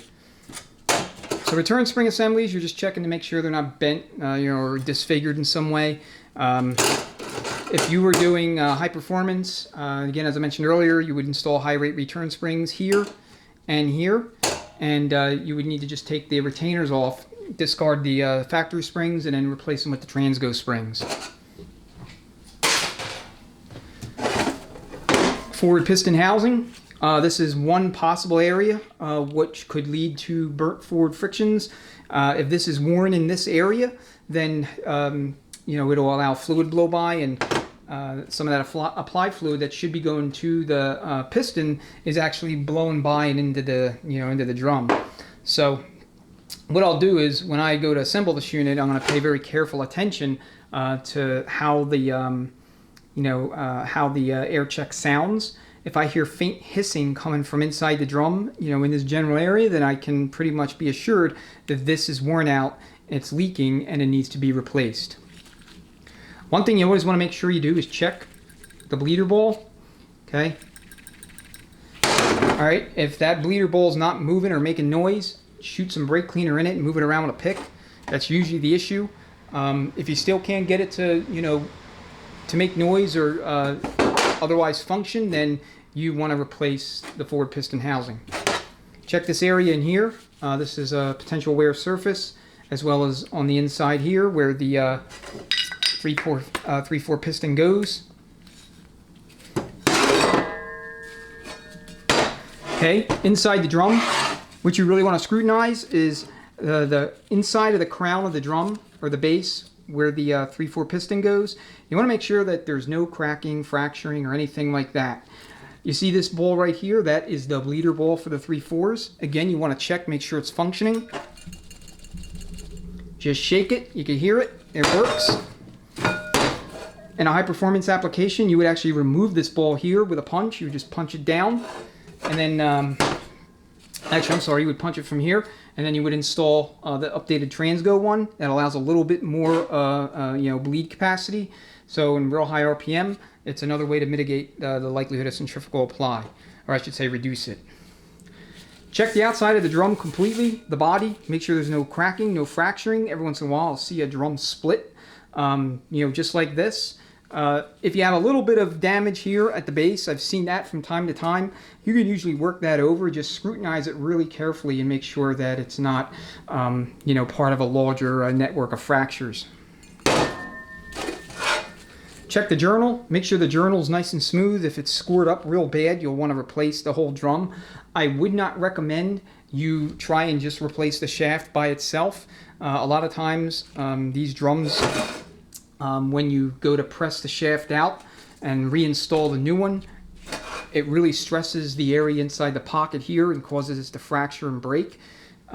If you are going to do that, then I would recommend that you support the drum underneath, okay, so that when you're pressing it in, you have support here in this location, and you're going to need some sort of press tool to do that with, and then press it on. But like I said, I wouldn't even bother. I would just simply replace it. Oop. So there's an O-ring down here. See if I can get at it. So this O-ring is what seals off your 3/4 and your forward clutch circuits, or forward apply circuits. If you fail to install this O-ring, you're going to have third gear starts, because all the fluid that's flowing to the forward clutch is also going to flow into the 3/4 clutch, and mechanically speaking, you'll have third gear. One way to test for 3/4 failure is if you have, if you suspect that you may have burnt frictions in the 3/4, or there's something else wrong with the transmission, you can disconnect the large case connector on the outside of the unit on the passenger side, right behind the servo, and then you can start up the vehicle and try to drive it. If it goes into gear and moves forward, then that tells you that at least the apply circuitry is applying as it should, because what you actually have is third gear, not first. So 4L60Es will default into third gear in limp mode, and of course you'll still have reverse.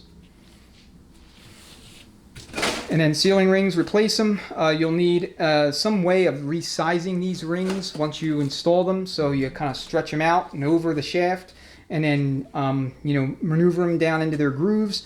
And then once you do that, you can use either the special tools that they make, they're not that expensive, or you can use like a hose clamp, and then that in combination with your pump to kind of go over and then resize it that way.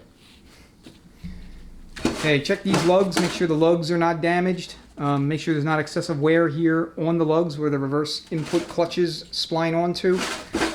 It's not too common, I see this problem, but you can see here there is some wear.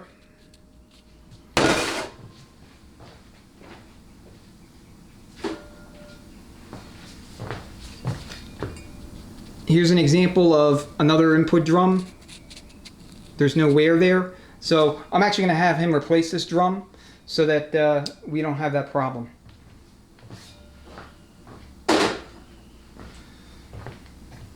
Alright, that's forward drum. So we'll get all this stuff off the bench and then resume with the emptying the case out. Alright, I'm going to reposition the camera a little bit so you can see deep inside the case, and we'll start pulling out the gear train.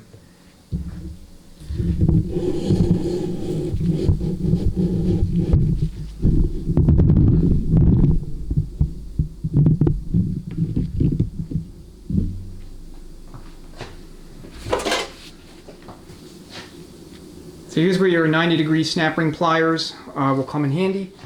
So you're just going to come in here and grab the snap ring.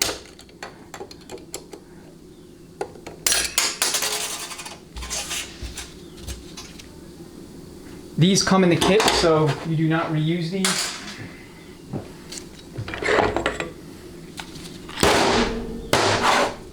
So here's your planet and your ring gear and your reaction shaft. So there's your thrust washer that goes from the reaction shaft to the sun shell. In 03 and up, they rollerize this area here and redesign the reaction shaft to take a bearing. So for your high performance stuff, it's a good idea to retro one of those into whatever year you're working on that didn't come with them from the factory, so that you have a bearing surface as opposed to a a static thrust surface where you have friction involved.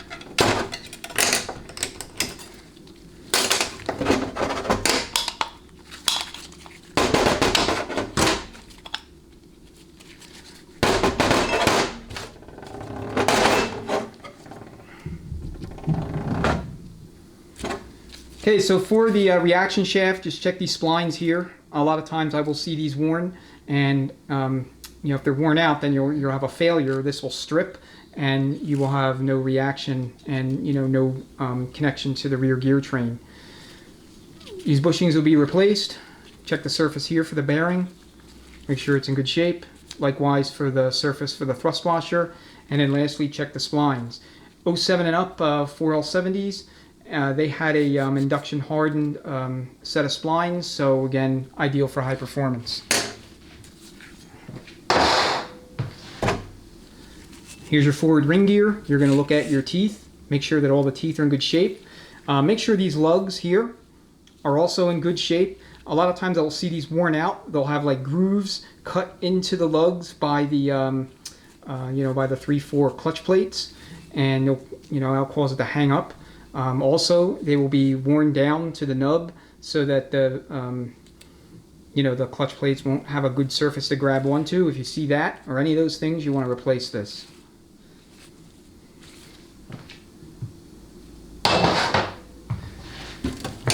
Okay, your bearing, just check the bearing, make sure it's nice and smooth.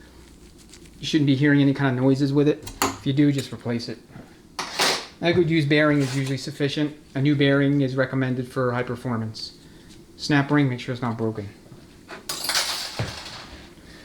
Okay, so for checking planets, they're all going to be the same, no matter what transmission you're working on, and whether they're a traditional design like this or whether they're a compound or Ravenel style planet that you might find in some Ford transmissions like the AODs, 4R70s, 75s, etc. The 6R140s have one.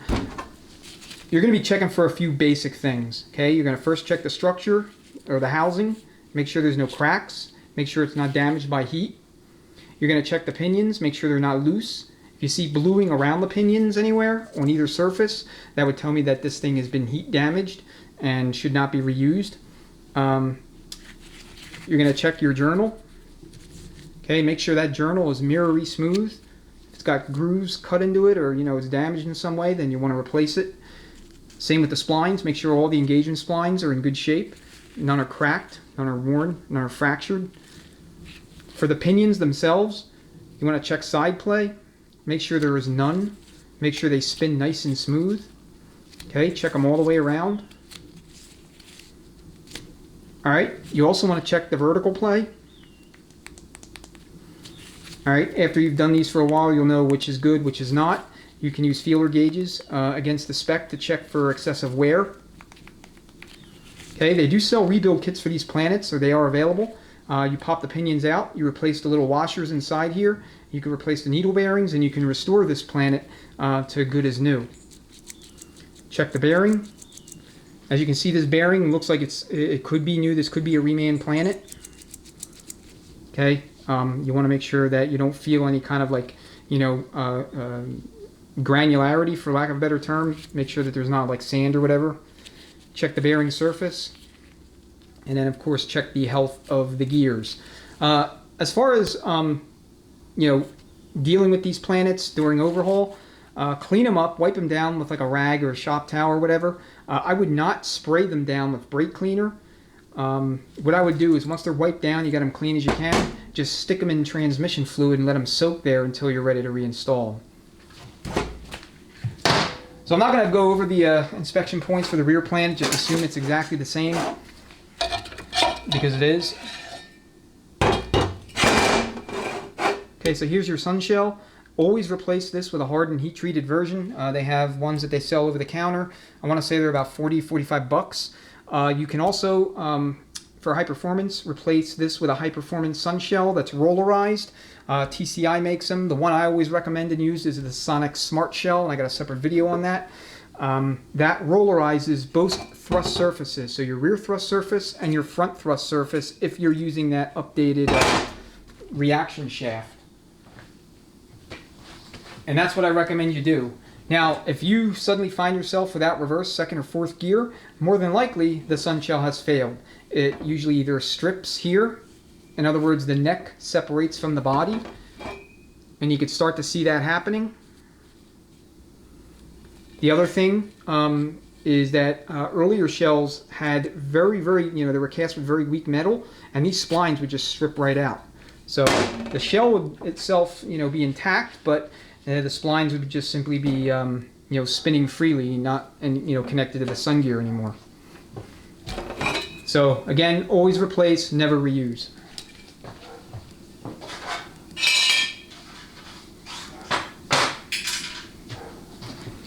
Let's pull out the sun gear.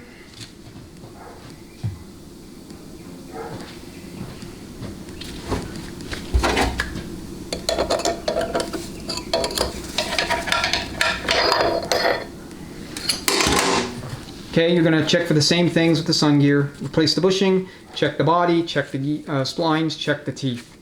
Make sure it ain't damaged in any way. I mean, when you're looking at gears, I mean, the process is going to be the same. The things you're looking for are going to be exactly the same, no matter what transmission you're working on.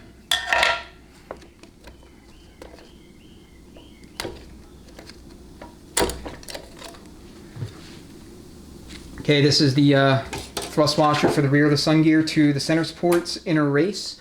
I would recommend you you replace this if it's damaged. Otherwise, you can reuse it. And for high performance, when you install the Sonnax Smart Shell or a TCI B Sun Shell, or you know, any shell that rollerizes this surface, this will not be reused. All right, I'm going to lower you down again so you can see into the case.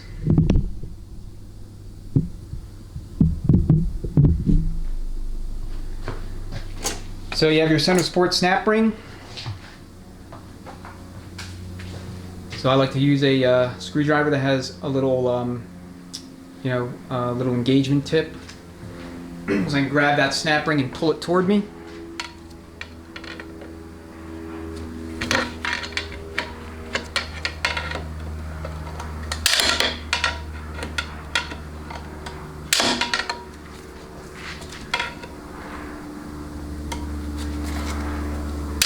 And it looks like my tip might not be wide enough. Yep.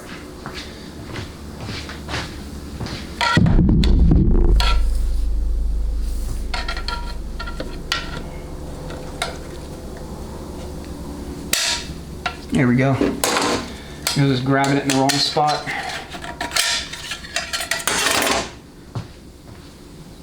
All right, now that that's out, what you're going to do is go in behind the transmission with your hammer and just smack on the back of the output shaft until everything comes forward.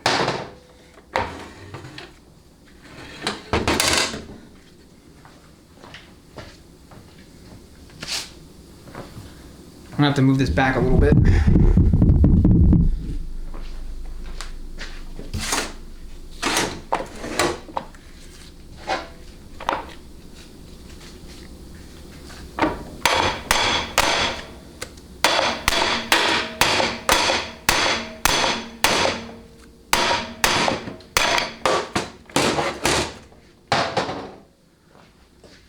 Okay, what you're trying to do is just simply get the center support past the anti-clunk spring. That's what's holding it back. And then just jam it forward and you'll be able to get everything out.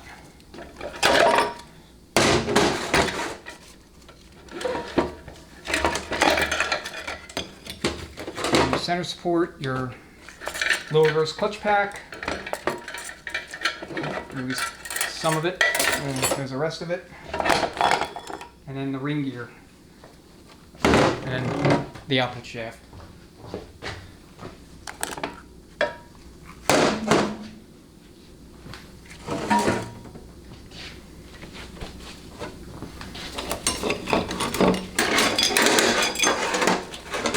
Okay, rear planet, again, like I said, you're going to look for all the same things. Just check it over. Make sure that everything is in good shape.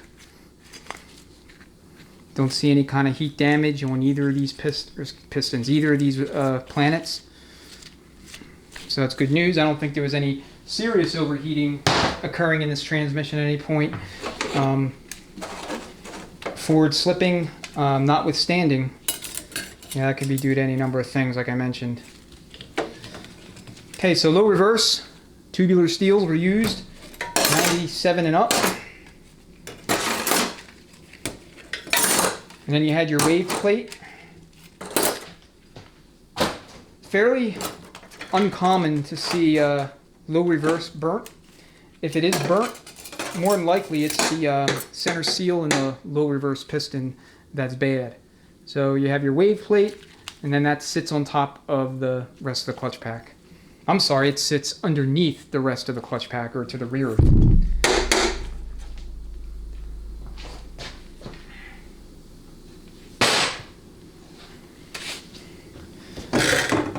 Alright, output shaft.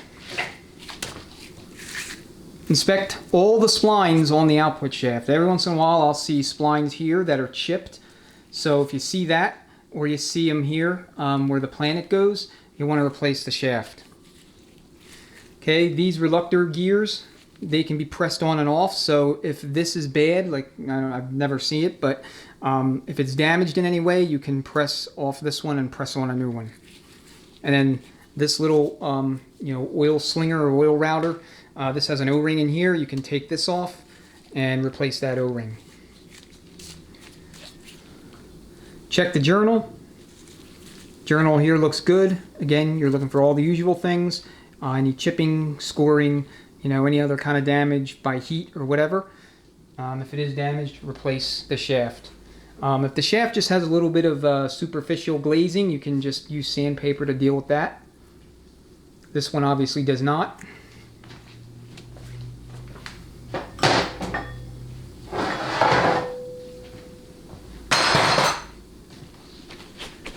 Center support.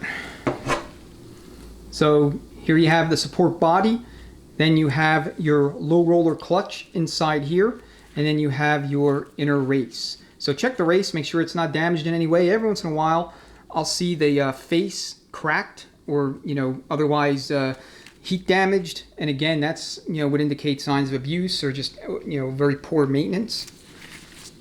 As far as rotation, clockwise, and then locks counterclockwise. That little sound you heard, that's actually the sign of a very healthy low roller clutch assembly. Now if it doesn't make noise but it still holds, it's probably fine. It's rare I see these bad. This is only holding on takeoff. So manual low through regular drive, it'll hold in first gear and then it comes off in all the subsequent gears. The TH350s, this is a weak point in those units, so popular upgrade would be to retro the entire assembly into a TH350. There's no modifications necessary. You just take it out of this one and drop it into a TH350, and it'll be it'll be a lot stronger than the one that comes in there, because that low roller is vulnerable. It does like to break. So check your apply surface here for the low reverse. This looks fine. Again, rare that I see these damaged. I mean, if it's got a little bit of a slip mark here or there, no big deal. Just clean it off with a wafer pad. It's rare that in general, that you're going to have to replace the center support. Usually they're fine.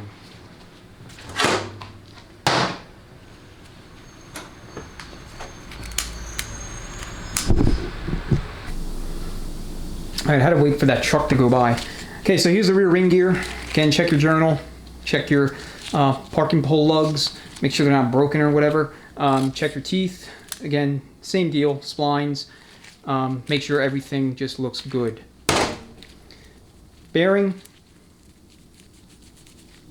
same deal, feels fine. Make sure you don't have any sand or any kind of granular feeling to it, granulated, however you want to say it. Everything here looks fine. Alright, so now we're at the point where we can compress the low reverse return spring assembly so we can get at that piston. Here's your anti-clunk spring.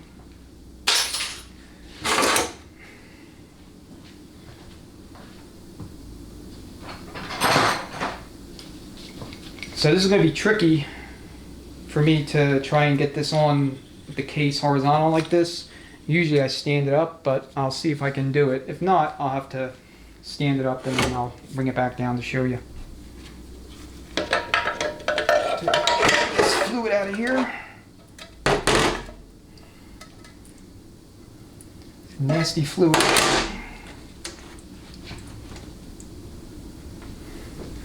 And I'm just going to stand it up, set it up, and then we'll bring it back down.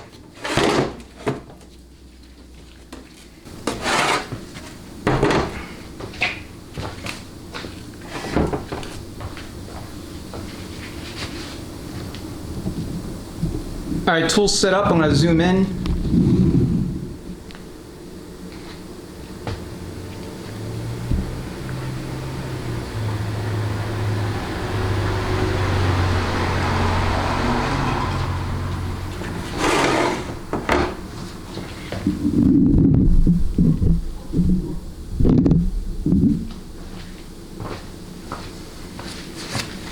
All right, so once again, you're going to need your 90-degree pliers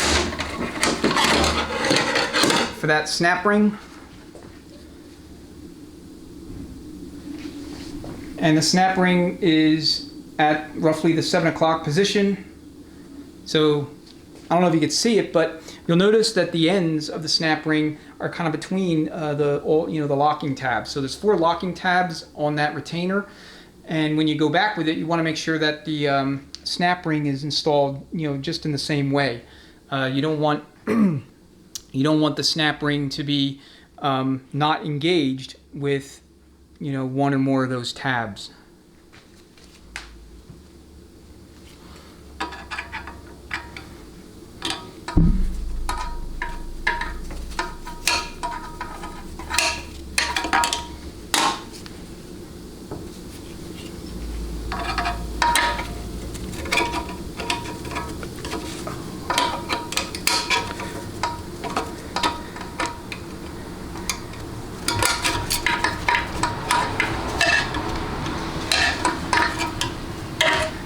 Can be a little tricky to get out, but it'll eventually come loose once you get both sides fully engaged.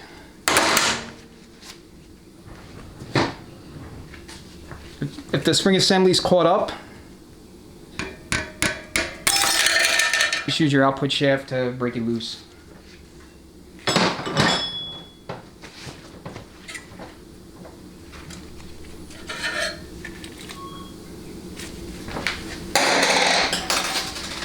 All right, now we're going to turn the case vertical so that we can use air to remove that piston.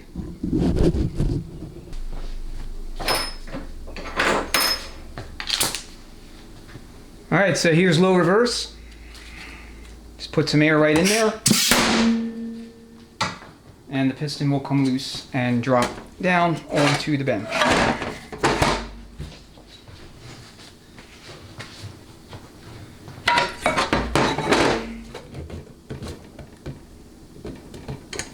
Okay, it's very, very rare that you'll see any kind of damage to the low reverse piston. what usually happens is the center ring gets hardened, and that causes the low reverse clutch pack to burn up. So at first it'll slip, and then it'll, you'll completely lose reverse. Again, the primary reason for that is lack of maintenance. So not changing your fluid at the specified intervals. Dirty fluid will damage lip seals and such. Okay, so now that the case is fully empty, we can inspect it more closely.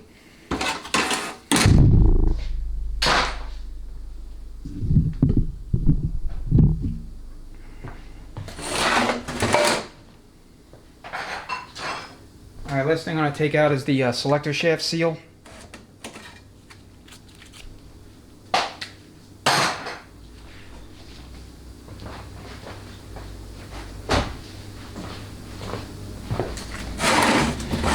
Okay, so one of the problems that transmissions that have worm tracks on the belly have over time is that this surface becomes slightly warped. It's not perfectly flat anymore. So one of the things that I always do is take some 400 grit sandpaper on like a Durablock or a block of wood, and I'll sand the bottom of this so that it is uniformly flat. Now, I don't see too many issues with 4L60Es like this. It's really more common with the stuff made in the 60s, 70s, and 80s, or, I would say older than the mid-90s. You always want to, kind of mitigate the likelihood of cross leaks happening here after rebuild by sanding this surface flat. The other thing you want to check with 4L60Es and 700R4s is what's called the third accumulator check ball capsule. Now, admittedly, it's very rare that I see an actual problem with this, with this thing. But if you notice here, way in the back of the servo board, there's a capsule right there. Okay, there's a little ball in there, and if that ball is leaking, or if the wears out the capsule sufficiently enough, then you'll have a 3/4 failure. That's one of the causes of 3/4 clutch pack burnup that you need to be aware of. So what you can do, put the case up on its belly, face up like this, and then you'll want to take like some either mineral spirits or alcohol, mix it with a little transmission fluid, and pour it right down in this location here. And what you're going to look for is you're going to look for leakage coming out of that check ball capsule location. Okay, let me see if I get that to focus. So that's what you want to do to just test to make sure that there's not going to be problems there.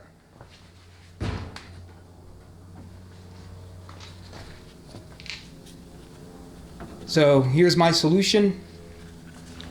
Just pour a little bit. I'll wipe out the bore first, because this will also give you a good opportunity to inspect the servo bore for any problems. Minor issues like a little bit of scoring you can clean up with sandpaper. Anything major, you may need to either install a repair sleeve or replace the case.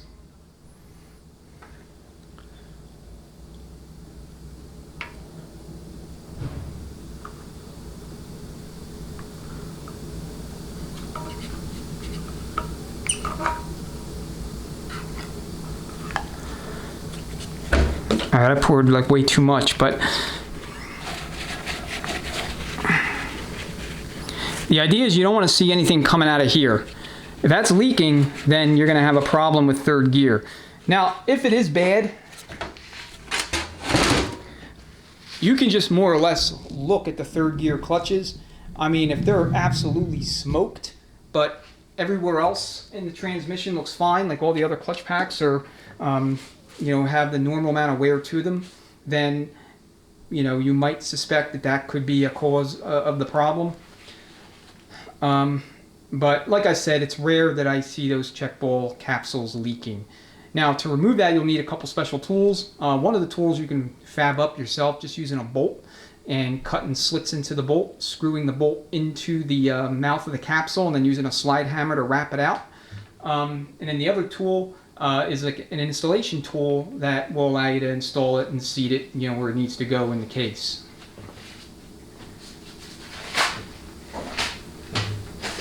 All right.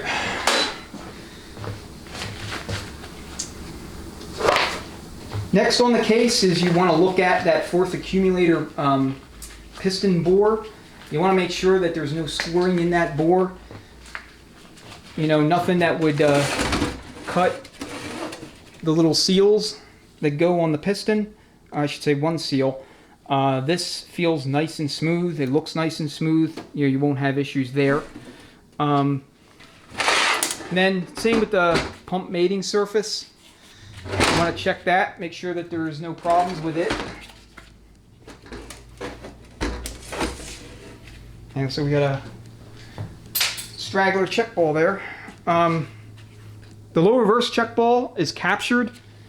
If that comes out, it's no big deal. You can put it back or you can just leave it out. It's not going to make a difference. It's there to kind of soften the shift engagement into reverse, but on the 4L60Es, there's usually not an issue with harsh engagement. The cushion plate does a pretty good job of softening the shift feel overall, going from, you know, park to reverse. Case lugs, check them all around here. 4L60E 700R4s usually don't have a problem with case lug wear. Where you will see issues is in the TH400s, especially if it's been set up for a super aggressive shift. A lot of times you will see case lugs broken off at the intermediate clutch location, and that's because the shift was calibrated to be way too firm for the converter stall that was being used on the vehicle. Check your threads all the way around for your pan as well as your pump. You don't want to find out that, like, when you're going back with it, you need to put a helicoil kit here or in the pump location. That would suck, and it's happened to me a couple times. So I can tell you from experience, it's not desirable to have to evacuate the case again to install helicoil inserts because I failed to check them, and that's exactly what happened. I just failed to check. And that's all transmissions, not just these. Check your bolt hole locations here, your threads, make sure they're good. Threads for the valve body, make sure they're okay. You probably won't do a thorough inspection now because there's, you know, fluid all over the place, but once these are clean, then you want to do a very thorough review of all the bolt hole locations to make sure that there's none that need, you know, any kind of attention. Case itself, just make sure it's not cracked. You know, fairly straightforward deal there. So this is a 4L60E. We showed you how to identify a 4L65E. It would be M32, M70 for a 4L70. You can use this stamp if it's still legible to identify the year. It's an alphanumeric code, 4 digits. The first character is going to be a number, so it's going to go from 0 to 9. This says 0 on it. That tells me it's a 2000 case because we know we have a 2-piece case design, and there were no, you know, there were no 4L60Es made in 1990. They were the 4L60, aka 700R4. I know in the 700R4 video I didn't mention that, but 1990 they changed the name to go, you know, to coincide with GM's new naming convention for these transmissions, and, you know, really all their transmissions. So the last 2 numbers in the transmission designation or identifier, in this case 60, indicates a torque rating or a relative torque handling rating. So the higher the number, the more torque it can handle. The 60s can handle about 320 to 340-ish foot-pounds of torque as is. The 65s are rated to do between 380 and 400, and the 70s can do up to about 450-ish. And the 75s, as I mentioned, are rated up to 650 pounds-feet of torque. And the reason why I'm giving it as a range and not just a single figure is because the amount of torque a given unit can handle is going to be dependent upon a few factors, including the weight of the vehicle. So, you know, GM will give a range, and same with Ford and Dodge and everybody else. to indicate how strong it is. But you can build any 4L60E to handle up to about 500-600 pound-feet of torque, just based on you know, different higher durability, higher strength hard parts. You know, you can build it to 4L75E specs and, you know, go drag racing with it, and that's, you know, it should last as long as it's built correctly. So anyway, that's the teardown and inspection. Let me talk very briefly about the valve body again.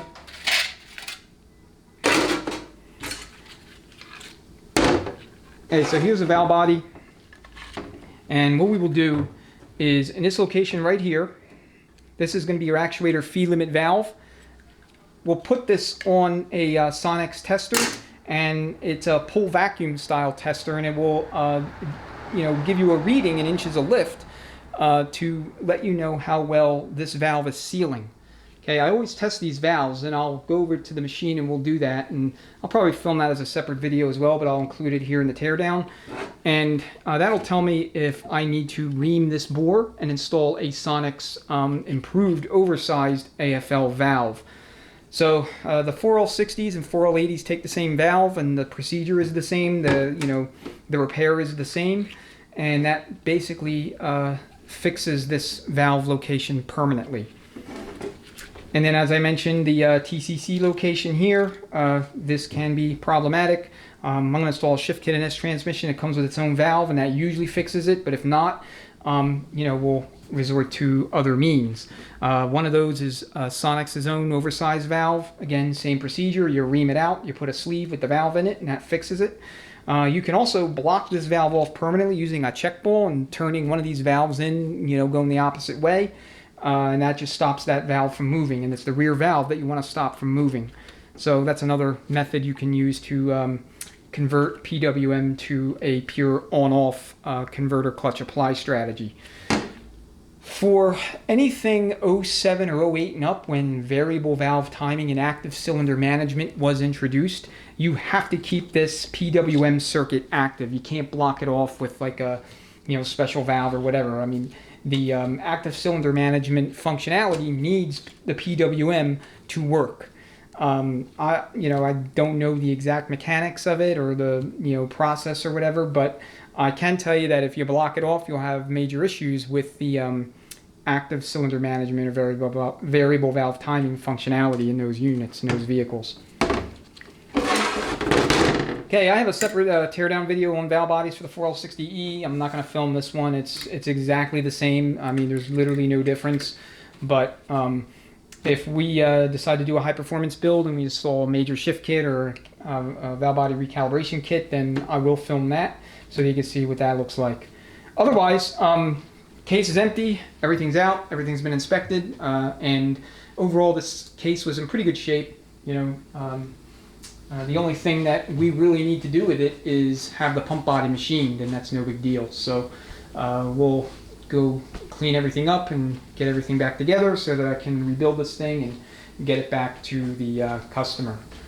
If you have any questions, comments, go ahead and leave them below. If there's anything specific you want me to cover, you know, again, you know, feel free to make a suggestion, and I will do so at, you know, as soon as I can or as soon as it's feasible. Otherwise, thanks again so much for watching. I really appreciate it, and we'll catch you on the next video. All right, we have the valve body here, 4L60E, on the test bench, and we're going to test the actuator feed limit valve circuit and the torque converter clutch regulator valve circuit to make sure that they're holding sufficient vacuum, and that vacuum is going to translate to a you know, kind of like a metric for measuring how well the bore is sealing, so that if it's not sealing, in other words, we got low vacuum, then we know we need to repair the valve body. So how this works is you have the Sonnax tester itself. That gauge over there is going to be a vacuum gauge. Let me go zoom in on it a little bit. Okay, it's going to measure up to 25 inches of lift. That's what it's designed to do. It's going to have this line here. This is going to be your test line, and that's going to go to a test block. Okay, this test block will be put over the AFL valve and the torque converter clutch regulator valve where the valves are sealing, so that we can test them and make sure that they're okay, or if they're not, remount the body and install an oversized valve kit in those locations. Okay, let me reposition the camera so that you can see what's going on, and then we'll get started.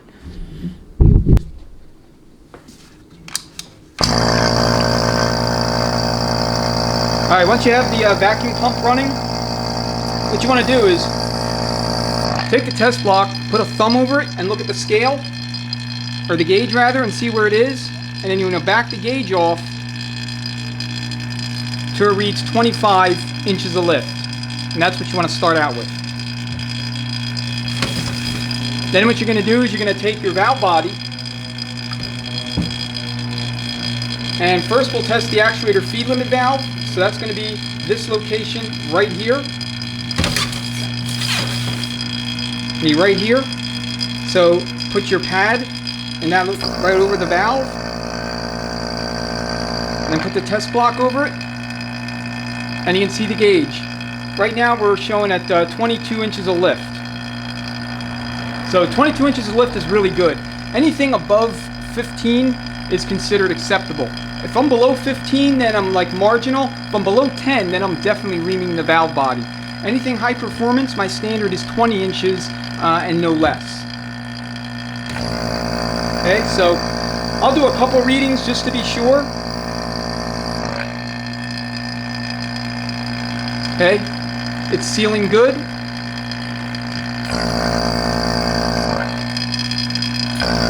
So now we'll test the torque converter clutch regulator valve.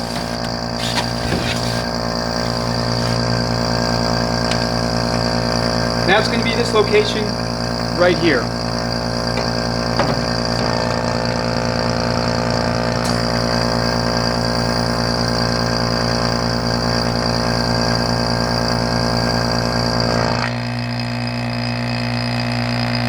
Okay, so we got 20 there as well.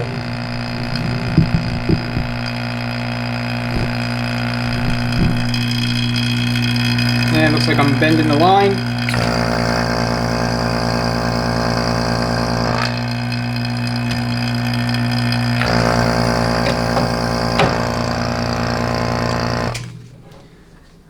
So this valve body is very healthy. I would not hesitate to use it in either a stock or a performance application. And when I install it, I know it will work. There won't be any issues associated with the AFL valve feeding enough apply oil or line pressure oil to the EPC.